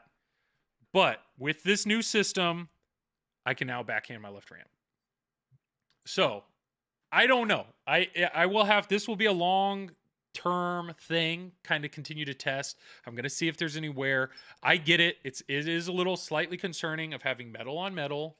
That's why he did say a little lubricant. Is there a chance that the flipper bat bushing is going to shred itself and fill your flipper mech full?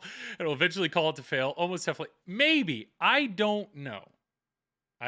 Your trouble with the ramp prior to the change was due to lack of power then, or do you think the new bushing helped with the shaft? I did not change power. That's the thing. I already had the left flipper all the way maxed out on power. There was nothing else I can do. But I will say, putting in this new flipper bat, which I don't know, you'd have to look at his product. I think he does advertise it as being a similar weight. I don't know. I don't know if the key here is the bushing or the flipper or the combination of the two. All I know though is now I can backhand my left ramp. So Hooray! what about dead bouncing, stuff like that? There's like a lot of times when you have bushings that are loose. Yep. The flipper can sometimes have just a little bit of movement to it when a ball bounces off of it. A lot of times when you have bad bushings, it'll just die. The ball won't even bounce over. It'll die and drain. So I'm curious to know if dead bounces are okay off of it, or if there is any rattling. So I don't know that answer. What I will say is Jordan and Becca on Fliptronic, they actually bought this same kit just to test it, and they swapped out the flippers on their Godzilla. And so they swapped out the flippers on their Godzilla, and they say it bounces a little less. It doesn't bounce as much, but they can still do all the same movements that they're able to do before. With that said, it was much more consistent, the bounces that they were seeing. And they're like, it was less, but it was consistent. And apparently the first night they streamed Godzilla, they both like scored better than they've ever scored. So they're like, I don't know. It's just, to me, the four of us all play games, and the four of us love adding mods to our games. But how often do we modify any of the flippers? Almost never. I mean, the closest thing we're doing to modifying a flipper is replacing a rubber between standard rubber, Titan rubber, something. I don't know. But to me, as of right now, with my less than 24 hours of having this in my game, it immediately fixed the problem I was having, which was not being able to back in the left ramp. Yeah. Long term, we will have to wait and see. Was your flipper out of alignment, do you think, Joel, right at the beginning? No, like I'm telling you, maybe. Pinmonk knows. I've reached out to him about this. I've done this. What do you think? Pinmonk Victor, there's others that have watched my streams, and I have done it. I have this flipper lined up exactly where the other one was. Exactly. And I will tell you, the problem was I would hit it. It would hit the left ramp, and it's just got to get just over that apex, right? It's just got to get just over that, and it would get right to it and then come back down. Like, it was just, it was so frustrating. It was right there and come back down. First shot, boom, right over it. I mean, it's not like flying over the ramp, but it didn't trickle over either. So it definitely feels like maybe just rebuilding it. But the only thing I didn't replace earlier, I replaced the coil sleeve and the coil stop. That was still the original bushing that was sent to me when the game was new. So maybe just that little less play gives you just slightly more power to, So I don't know. Either way, I don't know. To me, I am impressed, and I'm looking forward to replacing my right flipper. Feel free to check these out. If you have questions, like Lane, I mean, you're very cautious of this metal on metal. So the dude that makes this is a super nice guy. His name's that's not his name. Oh, I gotta find it. Well, just look this up. Precision Flip System. You can message the dude. You can even call him. Like, have a conversation. I don't know, but I am very curious about this product. I will definitely do it on both. How much play did you leave between the flipper and the play field? The same as before. So that little card, and it's only up and down. Like, it doesn't have the side to side play at all. Sometimes you clamp the flipper bat too high or low. I'm telling you, I swear I did all of the normal things you could think of with the parts that were in. Like, I'd run out. Like a credit card, exactly. I'd run out. And so this was one of those, like, why not? Why not give it a shot? So even if we're not looking at this as you're going to get stronger flippers, I got that out of the one. I still think they look pretty slick. And I'm happy to give you the long-term effect. There's a tool for getting your flipper right. I know there is a tool. I just showed it to you. I got it from Marco. So when you guys replace the rubber on your flippers, do you disconnect that bat, or do you just do it on the game? Just do it on the game. Rip it out. Yeah. So although if you ever do super bands on your flippers, those things are so hard to stretch and get around your flippers. I don't use those anymore. I usually go with like Titans or Even the so much stern more. ones, the stock stern ones are I thought were brutal when I did mine eventually. I thought I was really shocked at how hard it was It can to. be hard. So much so that when on the upper flipper, which is on Avengers, is the one that because the ball hits the front of that flipper so much that it ultimately wears the tip of that rubber down. But yeah, I've When had to change that flipper a bunch of times. it took it like I really had to, I don't know, crank it to get the thing on, and I actually think I changed the angle of that flipper to the point where I started to make that upper loop shot more after I replaced it. So it might have been slightly out of alignment as well. I don't know. But Craig, hey, you've got it. Well, all three of you have Avengers. Don't you think that looks cool? Like the metal? Like I don't Yeah, know. no, I like think they that. look I like the look. I think they look slick. So even if it's just that, even The if it's yellow a might look good cosmetic, too. there's the red. But I wanted to go metal because I thought it would look like swords. Like Leo's swords are right below that. Yeah. But I will tell you, I'm going to play with these in Turtles, and if I like them, I will probably buy a set for Get the Deadpool, red one for Deadpool next. there. Get them engraved. Get them engraved. You could engrave a them, sword onto the top of the bats or something, right? Yeah. Little katanas or Yes. something. So the next thing here is these screws. Why are these holes in there? He did say he has thought about making like covers for them or other mods that would potentially screw on. And then the thing is, when you tighten it down, it gets real tight. So the way you get them off is it actually comes with a little tool that screws into those little holes, and then you use this other screw and it forces it off. So it's actually like the guy's smart. There's no denying that, the guy that made these. But I get it. I had zero concerns with doing this until it was metal on metal.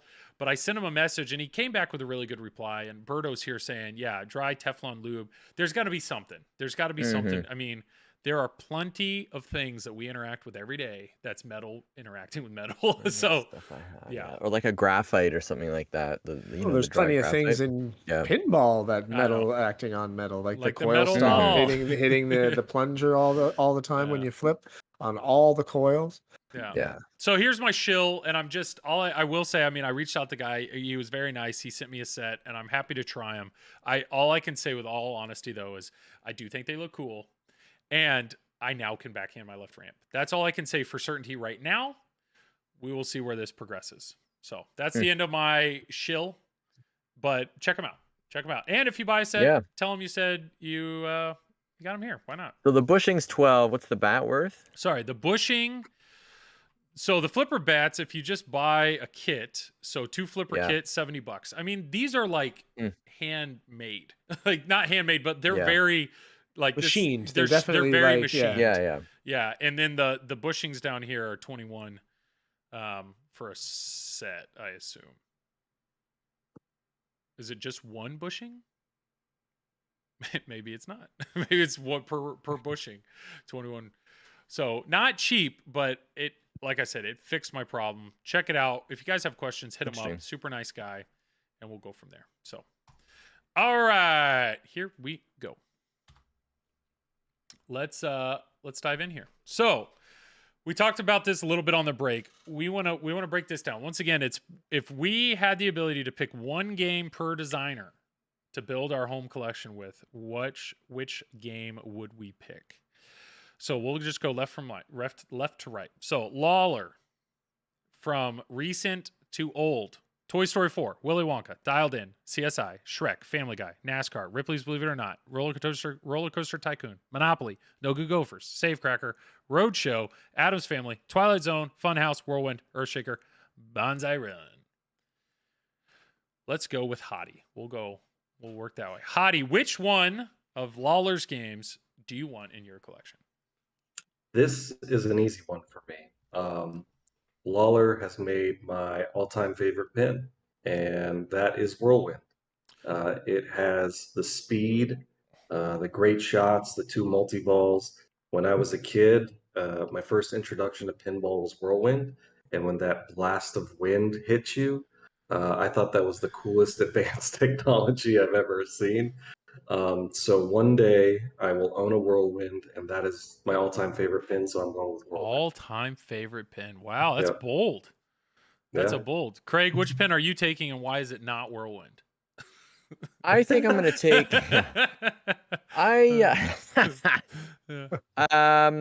You know, interestingly, on that last list that we had, Bonsai Run was on my list, but I think that in this case, I'm gonna take Willy Wonka. You Wonka. know, and I would say in general, I'm going to be biased toward the modern pins, and that's just because, in my opinion, I think the modern pins still offer the best overall package as far a pinball package, even though there are tons of great, vintage or older titles, and everyone has their favorite from way back. But I think as a whole, I am biased towards the modern pins, and that's the LCDs and all the, with all the LCDs and all the new lighting tech and all that good stuff in them. So I would be inclined to go with Wonka just for that reason. I think that's kind of the height of Lawler in terms of his design, and then coupled with all the modern animations and stuff, I think it was a good bet for that one, Huh. or would be my choice. I think Yeah. I think it's a valid choice. Mike, why are you going with Shrek? Why am I going with Shrek? Yeah. Because he's green and Yeah. mean. No, it actually came down to a few for me. Whirlwind was one of them. Mhm. Twilight Zone was another, and Ripley's Believe It or Not was the other one. Really? Wasn't Um, Twilight Zone though on your other one? Yeah, so that's why Yeah. I decided that any of these games that I'm going to pick are going to be not games that were either on my other list, and I'm not going to pick What? games that are in my collection. So I'm gonna Led pick Zepp games to Rush. if I were to pick 5 games to What? add to my collection, that's what I'm going to do, okay? We're playing out So because I'm adding them to my collection. I'm not I thought Rush was locked in, guaranteed, 100%. You got your board pin. I see what you're saying. It, Five it would be. outside. It Okay. would. All right. It All would right. be up there. So for me, I went with Ripley's Believe It or Not. Really? Yeah. Over So Yeah. underrated. Yeah. over So It everything is. else. It is. It's a really fun game. Mhm. The layout is unique. It makes use of those old they were in the EMs. I don't think they made them past anything in the EMs. Or the very targets where you push. They're like push targets. There Yeah. was one in that game where you pushed back a target to open up a scoop. There was side scoops, a side ramp, the little shrunken head magnet. There was a lot of mechs on it, and the game was complex and fairly deep for when it came out. Mhm. Definitely, yeah. I know you have Dialed In, you have Toy Story, Wonka, all these games.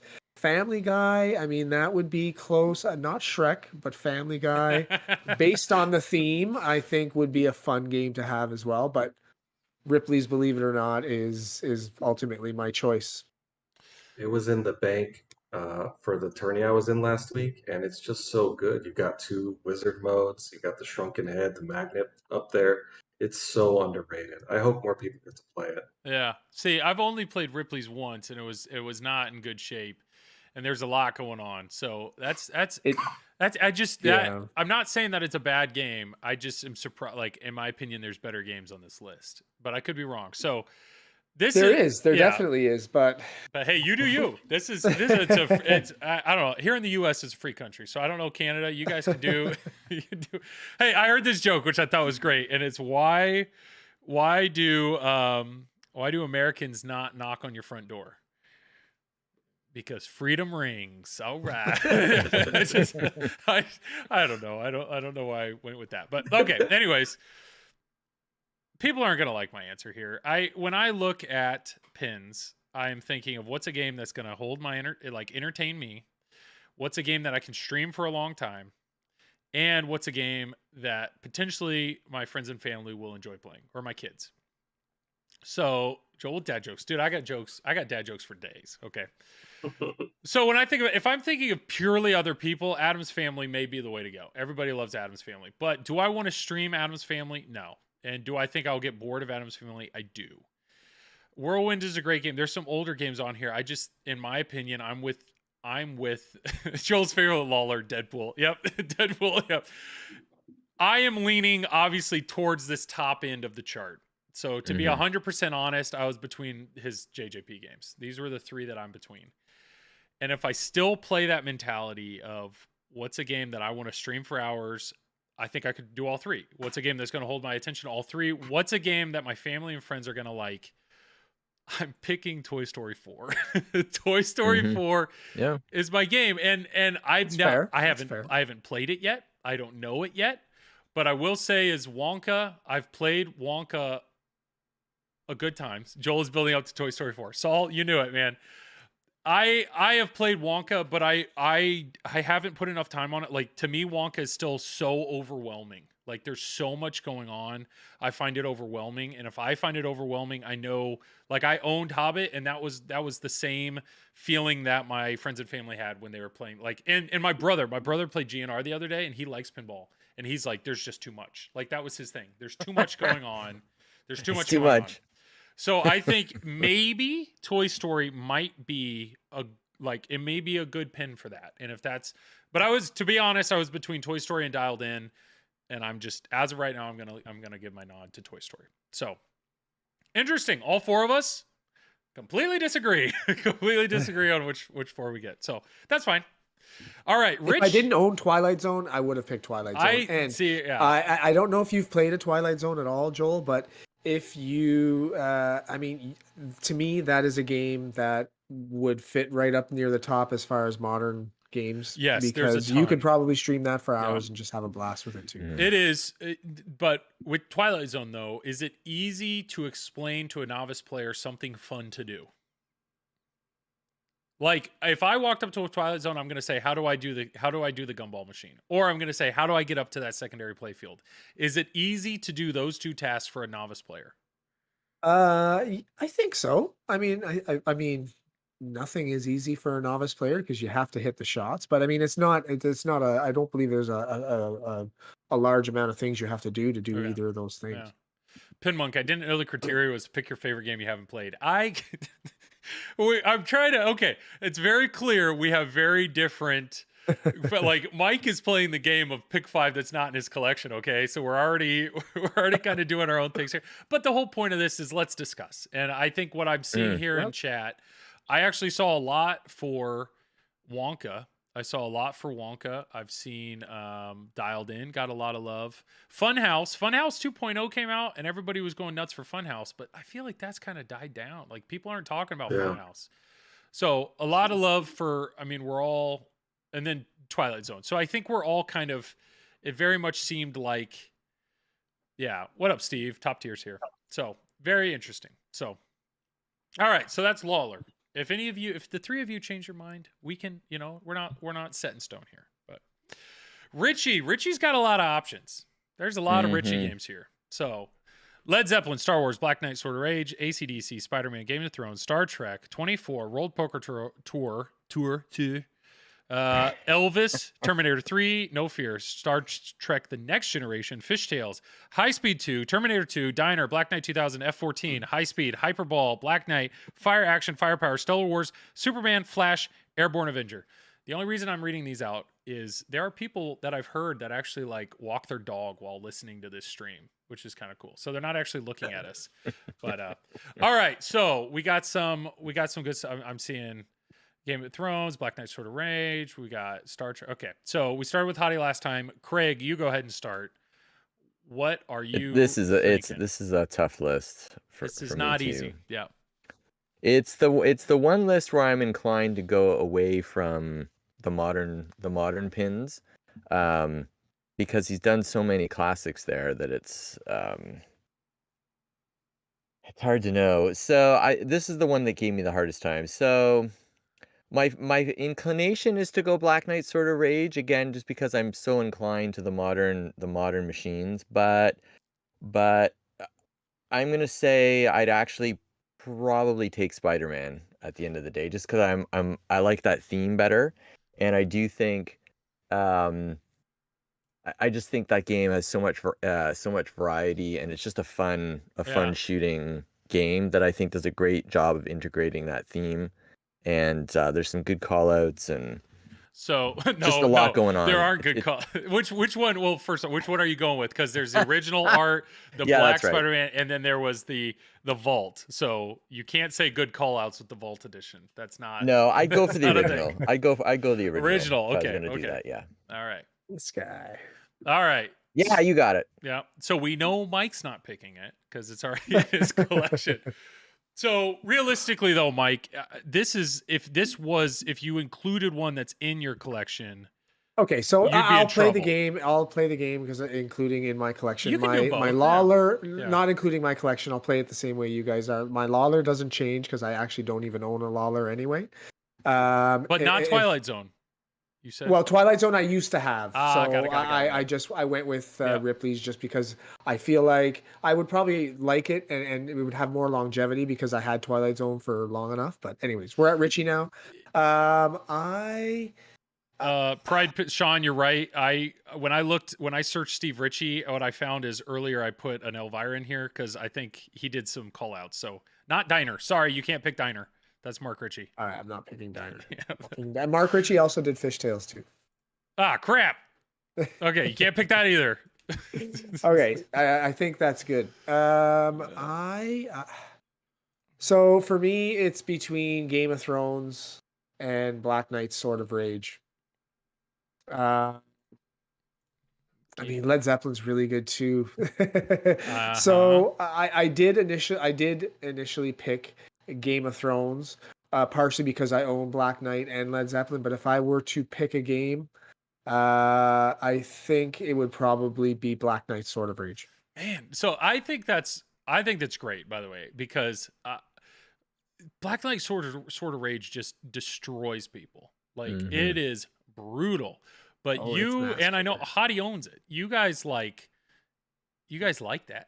You guys are like cruel like that. So I think don't clip this. Yeah. Don't clip this, but punish me in pinball. I'll take it. That's awesome. I think that's great because that game, I mean, it came out. Now, are you saying pro or the premium? What do you want? No, pro. Absolutely 100. No offense, Hadi, but I think that the premium and LE are hot garbage. Unfortunately, the pro is by far the better version, in my opinion.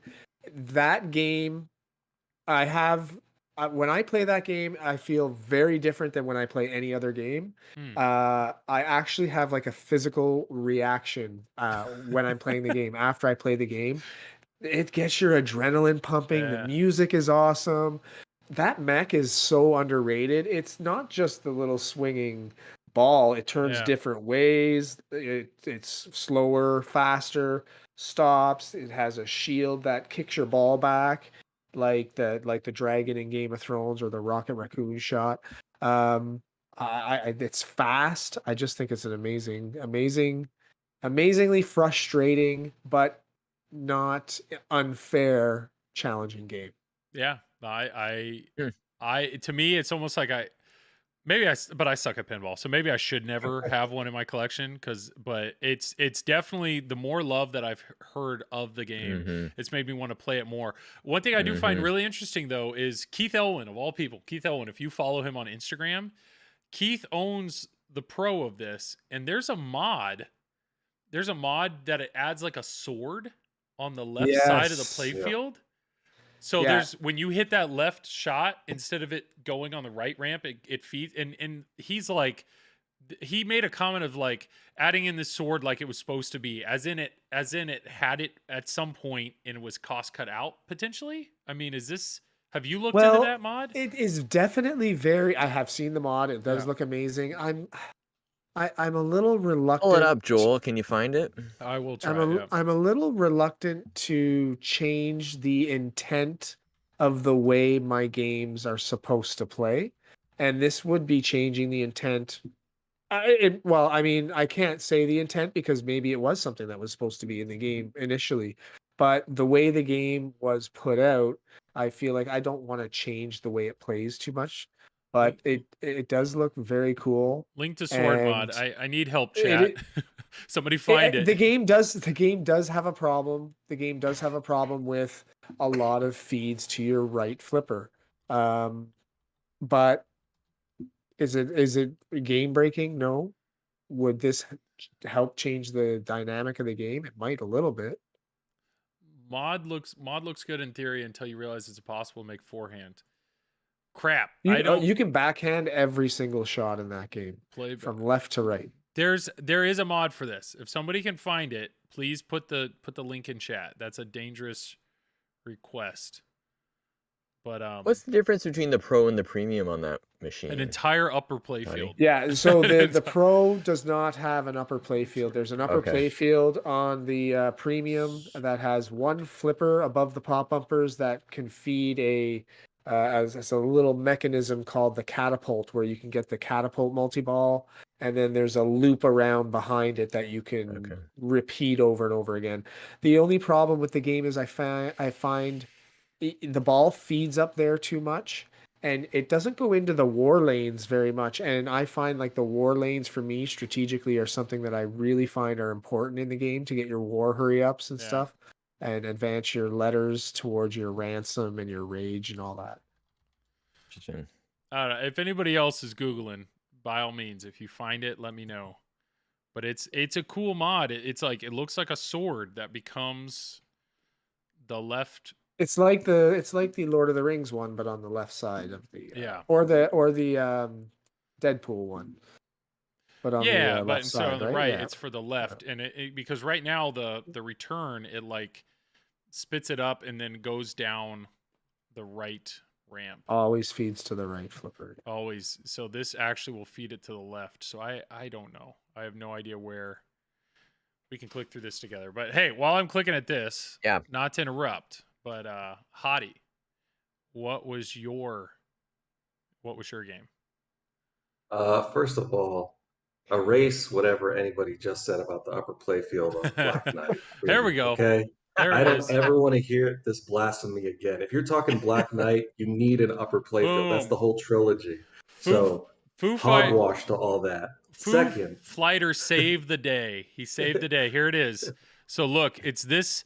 So this thing, instead of the VUC going to the right and then going down this right habit trail, it goes up and then it comes straight down on this left ramp. Oh, I see. Okay. So it's the same shot, but it adds this ramp into the game, and then boom, all it does. So instead of feeding the right flipper, it feeds the left flipper. That's the whole. What do you think of that, Hadi? I saw that mod before. I love mods on pins. I think aesthetically, if they add to it, as long as they're not altering the gameplay too much. In this case, it's a little bit of an alteration. Mm-hmm. But I love Black Knight. Anything you add that sort of contributes to the theme, and if it's helping your gameplay at home, unless you're constantly competing in tournaments and it throws you off muscle memory wise, then I'm all for it. Yeah. But if you don't have the premium game, if you don't have the premium or LE, you don't have a Black Knight, in my opinion. Wow. No, I understand the first two Black Knights had upper play fields, but I mean, if they did the upper play field the justice it deserved with art and everything on it, then maybe. It doesn't. You're right. It doesn't have the art, but the catapult mechanism is beautiful. It's got the problem is, you're right. It feeds up there a lot. Boom. And also it has that light lock drop target when you're in a mode, boss. If you hit that, it counts as a hit. So people can just live up on the upper playfield, forward nudge, and just keep going. And, I was trying the war strategy. I have owned it for a little bit, but I don't put that much play into it because just time-wise. But I learned about the war strategy actually this week. And I can see what you're saying. It doesn't feed on the LE as nicely as it probably does on the Pro. I played the Pro at Expo. I don't remember how it fed the war lanes, but that is a huge strategy point-wise. I don't. To me, if it doesn't have the upper playfield, it's not Black. It's not Black Knight to me. I have such a love of that trilogy that I think it needs it, but I'm glad they came out with it. It's one of my favorite pins. If we're talking Mark Ritchie, it's Diner. If it's Steve Ritchie, it's Black Knight Sword of Rage. I'm a huge System 11 fan, so you're going to find a common theme with me. I think System 11 is the golden age of pinball. If you're talking streaming, I could play Whirlwind, Diner all day and not really get tired of it on stream. But if I'm going to go with Richie here, I'm going Black Knight Sword of Rage. Not just because I own it. I think the Yeah. trilogy is amazing. I think the soundtrack is unbelievable. I could just let it sit and play. The topper is one of the best. It's probably the best topper in all of pinball right now. Oh, yeah. And I think when that shield bashes and the floor shakes, it's the flail going. It's just the ultimate package for me. The music, it's Yeah. awesome. Yeah. So yeah, that's great. I actually expected this out of both of you two. For sure, because you guys both own Black Knight, and people that own Black Knight, they either had it, hated it, and it's gone, or it's never leaving. Like they are in love with it. So that's awesome. I don't know. I was with you that mod seems drastic, but at the same time, as soon as I saw Keith Elwin add it to his game, I'm like, if Keith is gonna do it, that says a lot to me. And it's not. Yeah, it's not going to the right. It's just, it seems small. So I don't know. Mike, you tempted a little bit? Maybe? And, yeah, it looks really, really, really, really Yeah. nice. I mean, I'd have to play it. If I thought the game played better with it, then I'd Yeah. probably keep it. Yeah. All right. So my turn, right? I have owned an F-14. I loved it. That game was awesome. And I've heard great things about High Speed 2. Tempting, but I'm still drawn more towards the newer stuff. So Black Knight Sword of Rage, I think I've heard, I know you guys love the game, but I don't think I can take the pain. So to me, I was between Game of Thrones, Spider-Man, and Star Wars. Those were the three I was between. I was considering Star Wars Premium, get that Hyperloop. I know Zach loves that Hyperloop, but I've played a decent bit of Star Wars, and it's just wrecked me every time. So really, when I come back to it, I'm in the Spider-Man camp. I think I'm gonna go with Spider-Man. Wow. That to me is a theme I like. The art is good, and I would, believe it or not, probably go Vault Edition. I like the art. I like the way it looks. The callouts suck, but maybe we can do something about that. But I think there's some really cool toys in there. I think there's some very easy things to do that my friends and family could do, but also, it's got Lyman code. I know I forgot that earlier, but it's I don't know. It's got the longevity for me. I wonder if you could put the original Spider-Man code into the vault.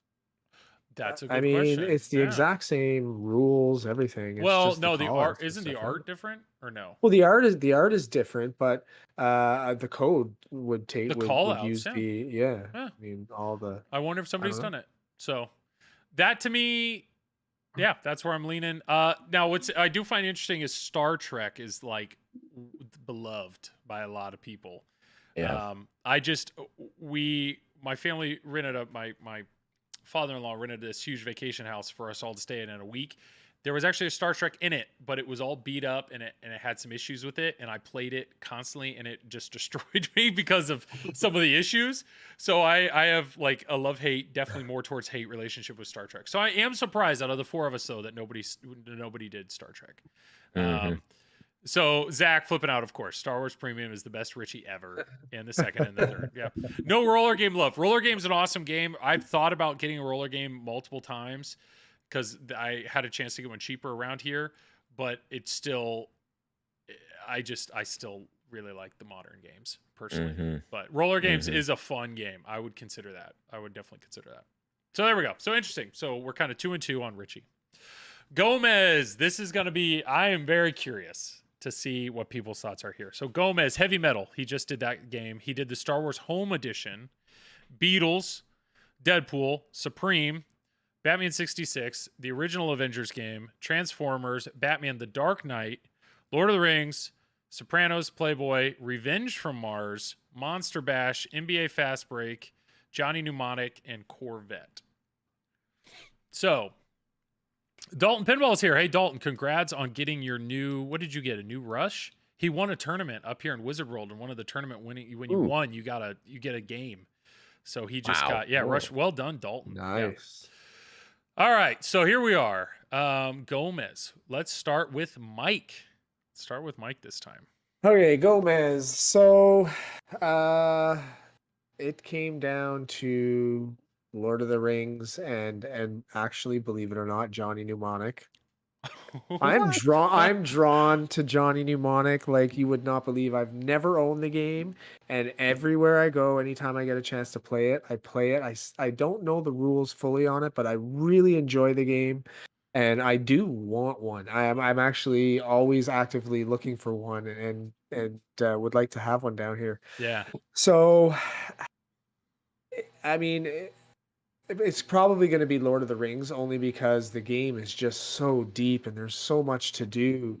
And I just feel like I would never get bored playing that game. I mean, trying to get to Valinor and everything. It's such a solid, deep game. But honestly, Johnny Mnemonic would be like honorable mention. Nice. I was Yeah. not expecting that. I know I have a local friend who has a Johnny Mnemonic, and he can't let it go. There's just something about it, and I've seen Johnny Mnemonic a few times tournament wise, and just seeing the flow and everything. What throws me off though is the glove. The glove just seems slow, and it seems like one of those mechs that I'd be fearful of owning because they break down so much. But It the is game looks incredible. problematic, and it does slow the game down a little bit. But I mean, yeah, if you've got a really dialed in, fast playing Johnny Mnemonic, that thing is lightning. It's just it's really good. It's good. Yeah. Game Time Television, Rod Dog. How you doing, buddy? Nothing but love for you. You gotta give him all the love. Yeah, what are we doing here? So we had a previous thing was if you could have five games, period, what would you get? And then we decided let's focus in on one game from each of these 5 designers. So that's what we're working our way through. So all right, Mike, good job. Lord of the Rings. That's a solid pick.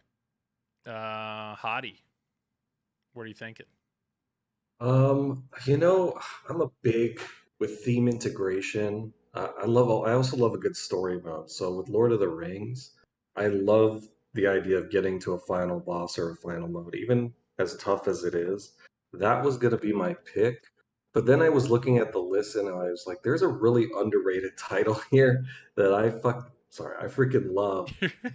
You're good. NBA Fast Break. Oh, no way. I like that game too. I think that is one of the most fun pins I have ever played. I love the idea of being centered around sort of that throwback to NBA Inside stuff, waking up on Saturday morning watching that and having a pin revolved around the scoring of the NBA. You've got an amazing set of modes, comboing shots to get a alley-oop. You've got trivia on Crazy Bob. You've got the battle at the end when you go for the champion trophy, the NBA championship, where the other team is constantly scoring points and you have to hit your shots to beat them to finish the wizard mode. And then any pin with a Midnight Madness, which I wish they would bring back, is awesome. Midnight Madness is such a cool feature of yesteryear pins, and I just love. And you can hook up two pins and have a special halftime show and play head to head.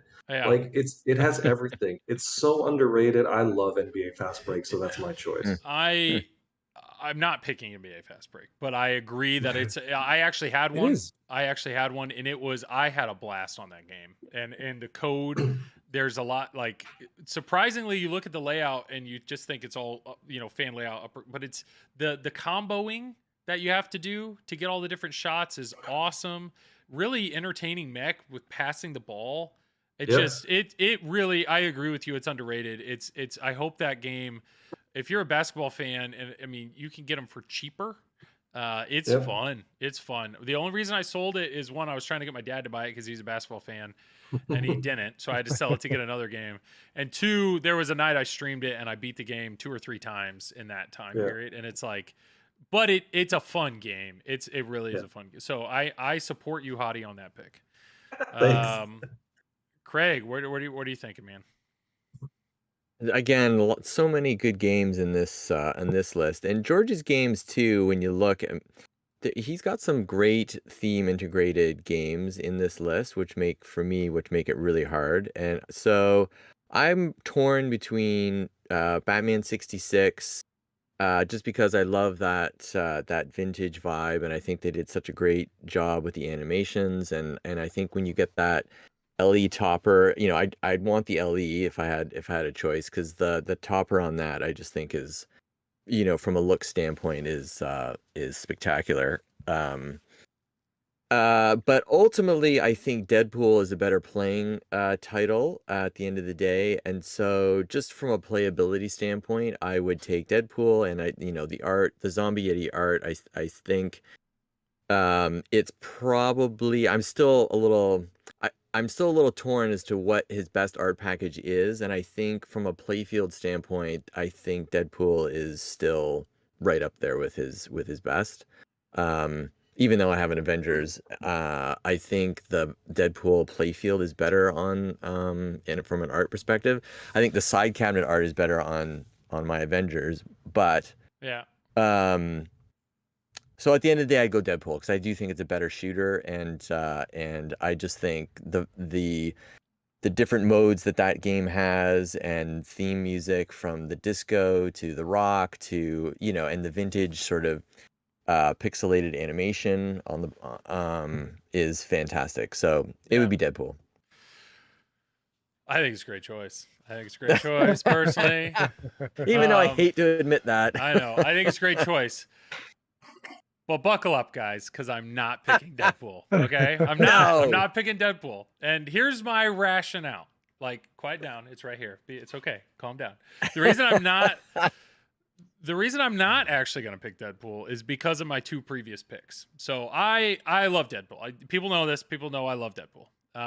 But I truly think it's such a great balance between a game that keeps me entertained, but also a novice can step up and achieve.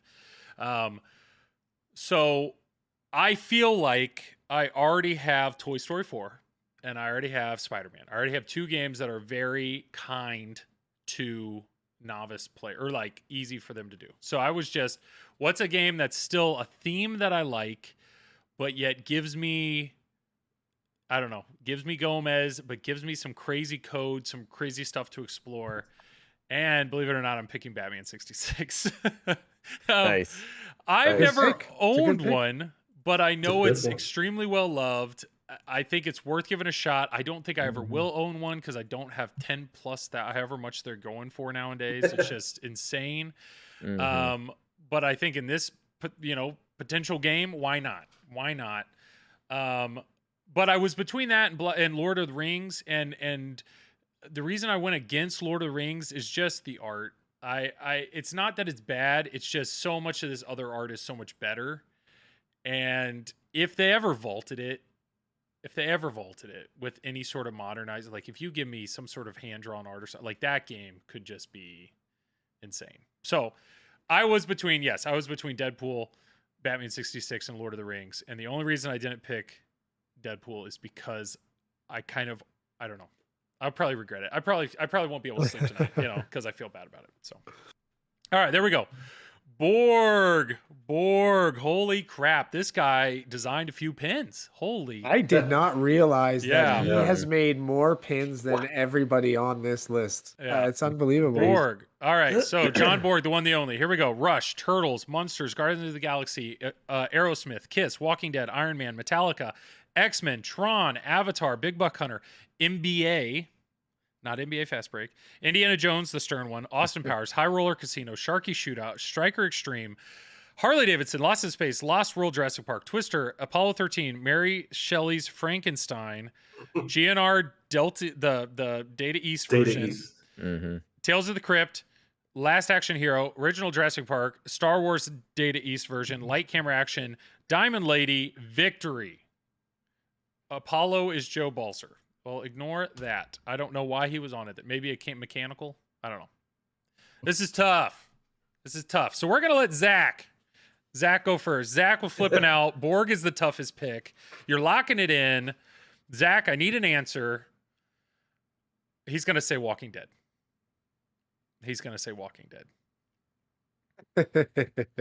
Norman wasn't the lead designer in all of this. Okay. Where is he? Tales from the Crypt. Tales from the Crypt is Zach's struggling to type, or he's struggling to pick. He didn't know I was throwing him out. But Rush, yeah. I'd have to say Walking. That's Foo Fighter, yeah. Layout or game? Just pick the game. Play the game, Zach. The game, Layout one or game as from a whole. each Pick the designer to add to your game. collection. Pick the game. layout or color of the flipper. Yeah, pick the game, Zach. Jeez. He's struggling. Look at this guy. He's gonna pick Walking Dead. I'm surprised Sopranos didn't get a bit of love. So he did. If you look at game. Game Time earlier, Rod Dog was all over Sopranos. That's a game I actually wouldn't mind owning as well. I really enjoy that game whenever I play it too. There he is, Zach. Yep.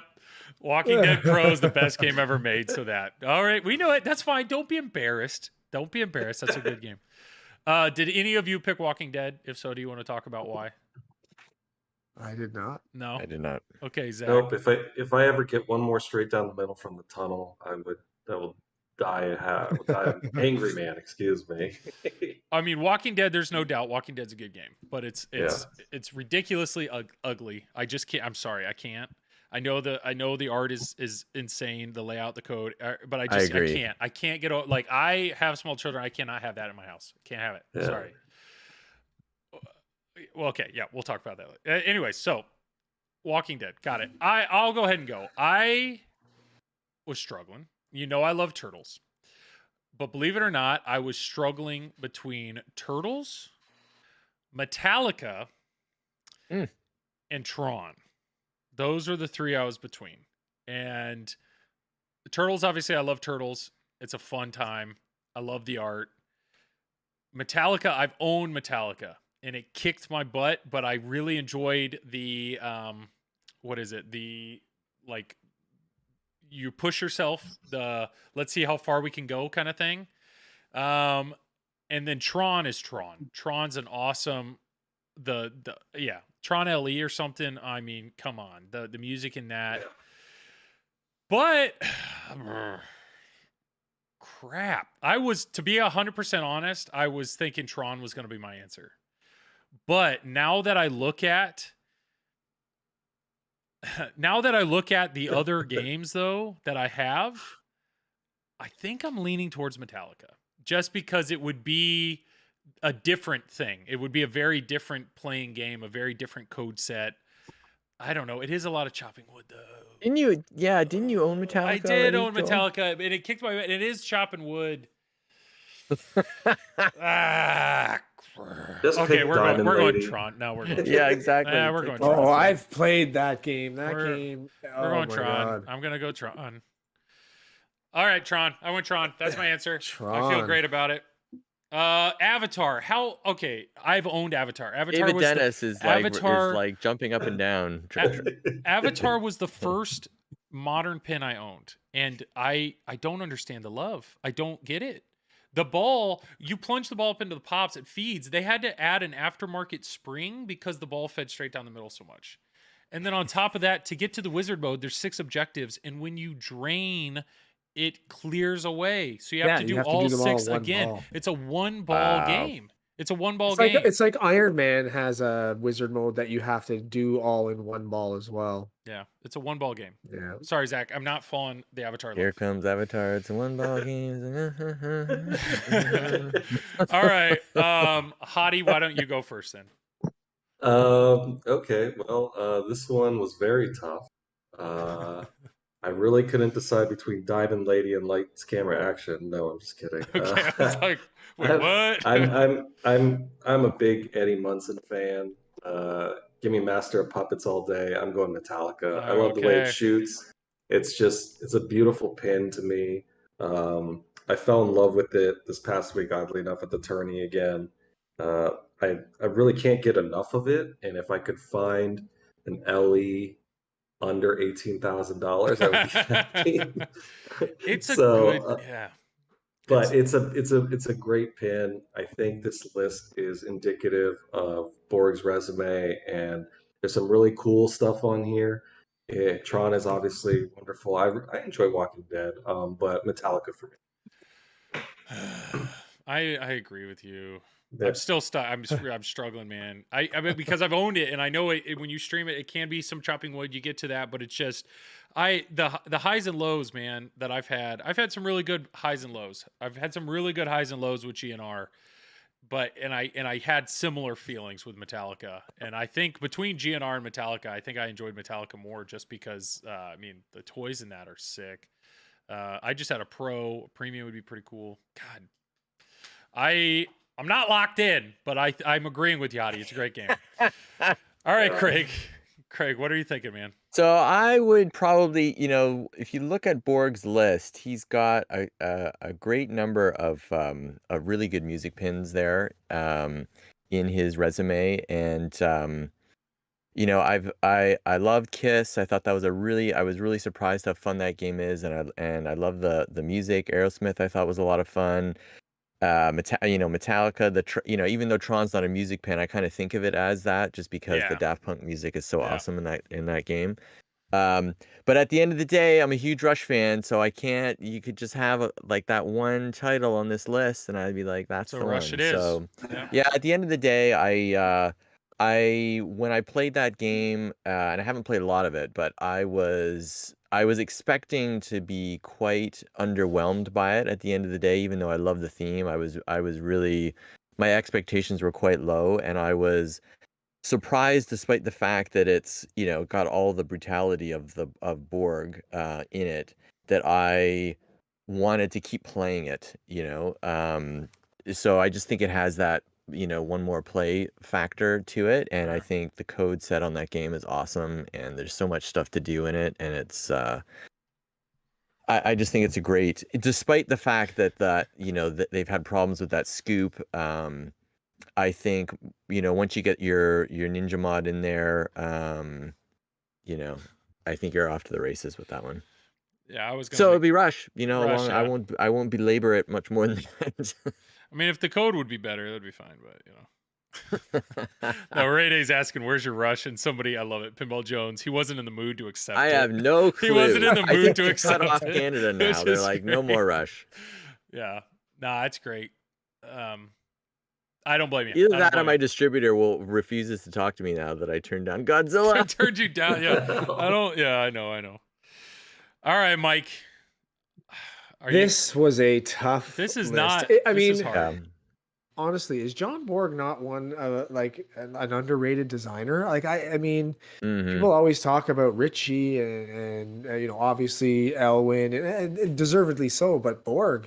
I mean, look at all these games. Yeah, it's a tough list. It really, I mean, Guardians, fantastic game. I love that game. I can keep coming back to that game over and over again.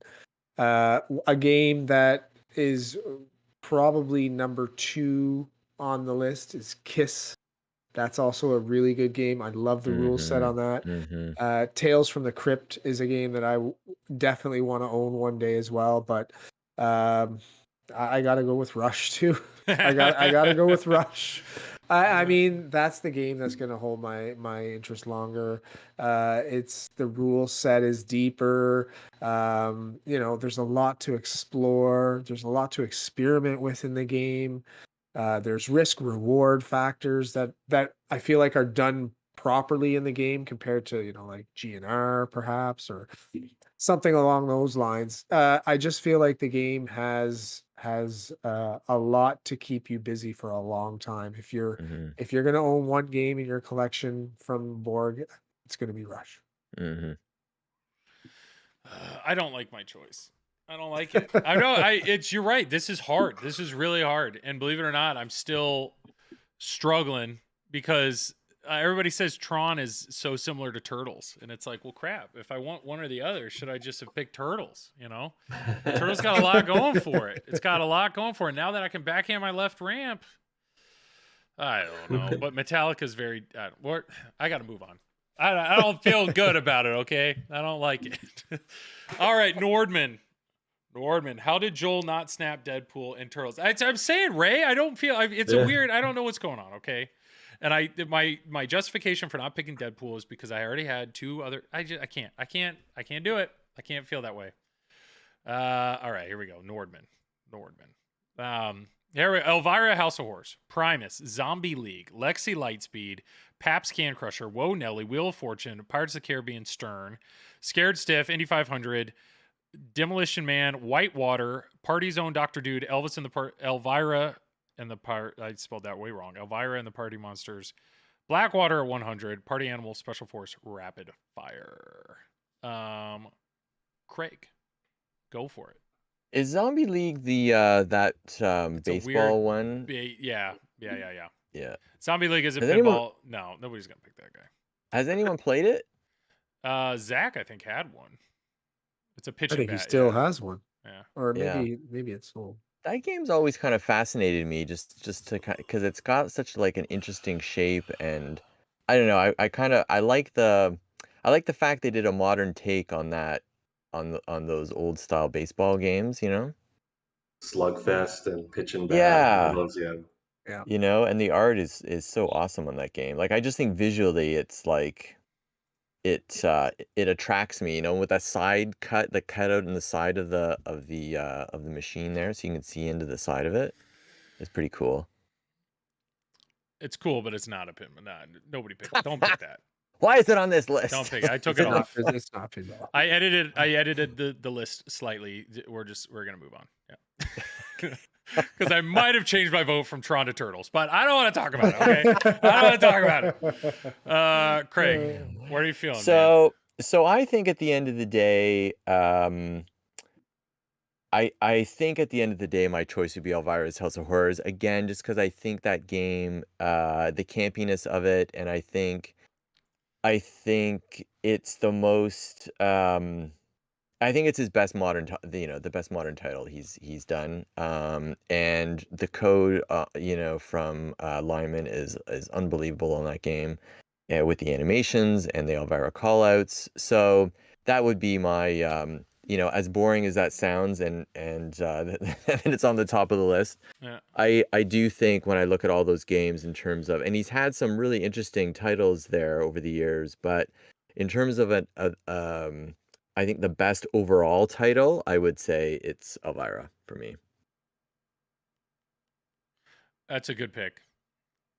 That's a really good pick. Mike, I know you want one, right? Well, this was on my list of 5 games that I would own. I know. There's actually another Nordman game that was also on that list that is actually not listed here, which is the game that I would choose, and that would be Alien. So I looked up. You mentioned Alien, and I looked it up. And isn't Alien getting doesn't somebody else get credit for Alien? Well, I did check as well, and I think even if you just, I believe it's on. I forget where the site was. I Googled the wrong thing.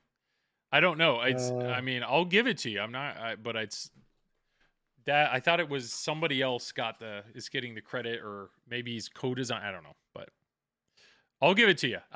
That's enough that if you would take Alien over, and I remember I believe Alien Pinball is a Nordman design. If it's Dave not, Sanders, I'm going with Elvira. Dave Sanders said, okay, so Elvira or Alien, but Dave Sanders is who gets the credit on Pinside. But I have heard that it was. I think it's an interesting point. We'll throw an asterisk on. Was it a collaboration between those two guys, or it was somebody? Didn't somebody do most of it and then they left, and then someone else took over? It says with Highway Pinball. So Dennis Nordman designed it with Highway when it was with Highway. So technically, the playfield was a little bit different when it became Pinball Brothers, because they took the screen out of the middle of it and whatnot. Yeah. But it's a Nordman design. So, but I mean, I'm gonna pick Elvira just to make sure you're playing within the rules. Make sure that I'm playing legit. All right, Elvira would be my pick, and for all the same reasons that Craig said. It's just it's a fun playing game. I love the campy theme. I love the B moviness to it. I love all the Elvira games. I've owned a Party Monsters. I've never owned a Scared Stiff, but those have 3 games are pretty iconic to me. So Elvira is going to be the choice. Sure. Hadi, what are you thinking, man? Well, I own the Elvira Topper, but I don't own Elvira. I was worried they were going to sell out, so I bought it. Blame Zach for that. I blame Zach for that. Yeah, I enjoy it. I haven't put enough time on it. And I think if I'm being honest, yes, that would be my choice. But I just don't have enough time on it to say that, okay, if I'm getting one, this is in my collection. And I know it's the smart choice here. But I'm actually torn between Indy 500 and Whitewater. Whitewater is a great classic that everybody knows. Indy 500, no sinkholes, light up targets, Bobby Unser on the callouts. It's a lot of fun. Yeah. My choice here, based on what I played and what I have experience with, is Whitewater. I am a big fan of the idea that Yukon Yeti might come out someday. Mm-hmm. Whitewater in my collection would be a great addition. I think the shots are amazing, and then I forgot the name of the final mode. Vacation isn't the Oh, the Vacation Jackpot Wet Willies. I have Willies, I that's have it. a Whitewater here. Yeah, Wet Willies. I've got to that. I've been to that once, and it was such a cool experience getting there. Just the features and the shots, and seeing the Yukon Yeti design really excited me. So I'm going Whitewater. I understand House of Horrors is probably the smarter pick. It looks fun. I played the 40th anniversary edition at Expo for a little bit. I just don't have enough time on it to say, yeah, that's an amazing pin. But I trust everybody's opinion that it's amazing. So. Yeah, it's so I'm actually right there with you. If I was picking just for me, I would probably go Elvira. I'd probably go Elvira House of Horrors. I think I have no doubt the way that game shoots, the code, Lyman's code, like it would be amazing. Now, earlier I picked Batman 66, so I kind of already have that depth. But once in my household, there's no way my wife would let that fly, and with two little kids, it's just I don't think that's going to be able to come into my house. The way I could really piss people off is say I'm going to pick Lexi Lightspeed, because then I have a P3, right? Then I have a P3, and now I can start getting all the other games. Tempting loophole. There's your loophole. But if we're going to focus on I don't want a P3 just for Lexi Lightspeed. It's not going to happen. So I think my answer I'm with you. I think I'd go Whitewater. Whitewater is it's incredibly fun to shoot. I know Mike owns one for a reason. It's very well done. So I think we're all, it's interesting. We're all feeling the same thing. We're all feeling like Elvira would be great, but this is also great.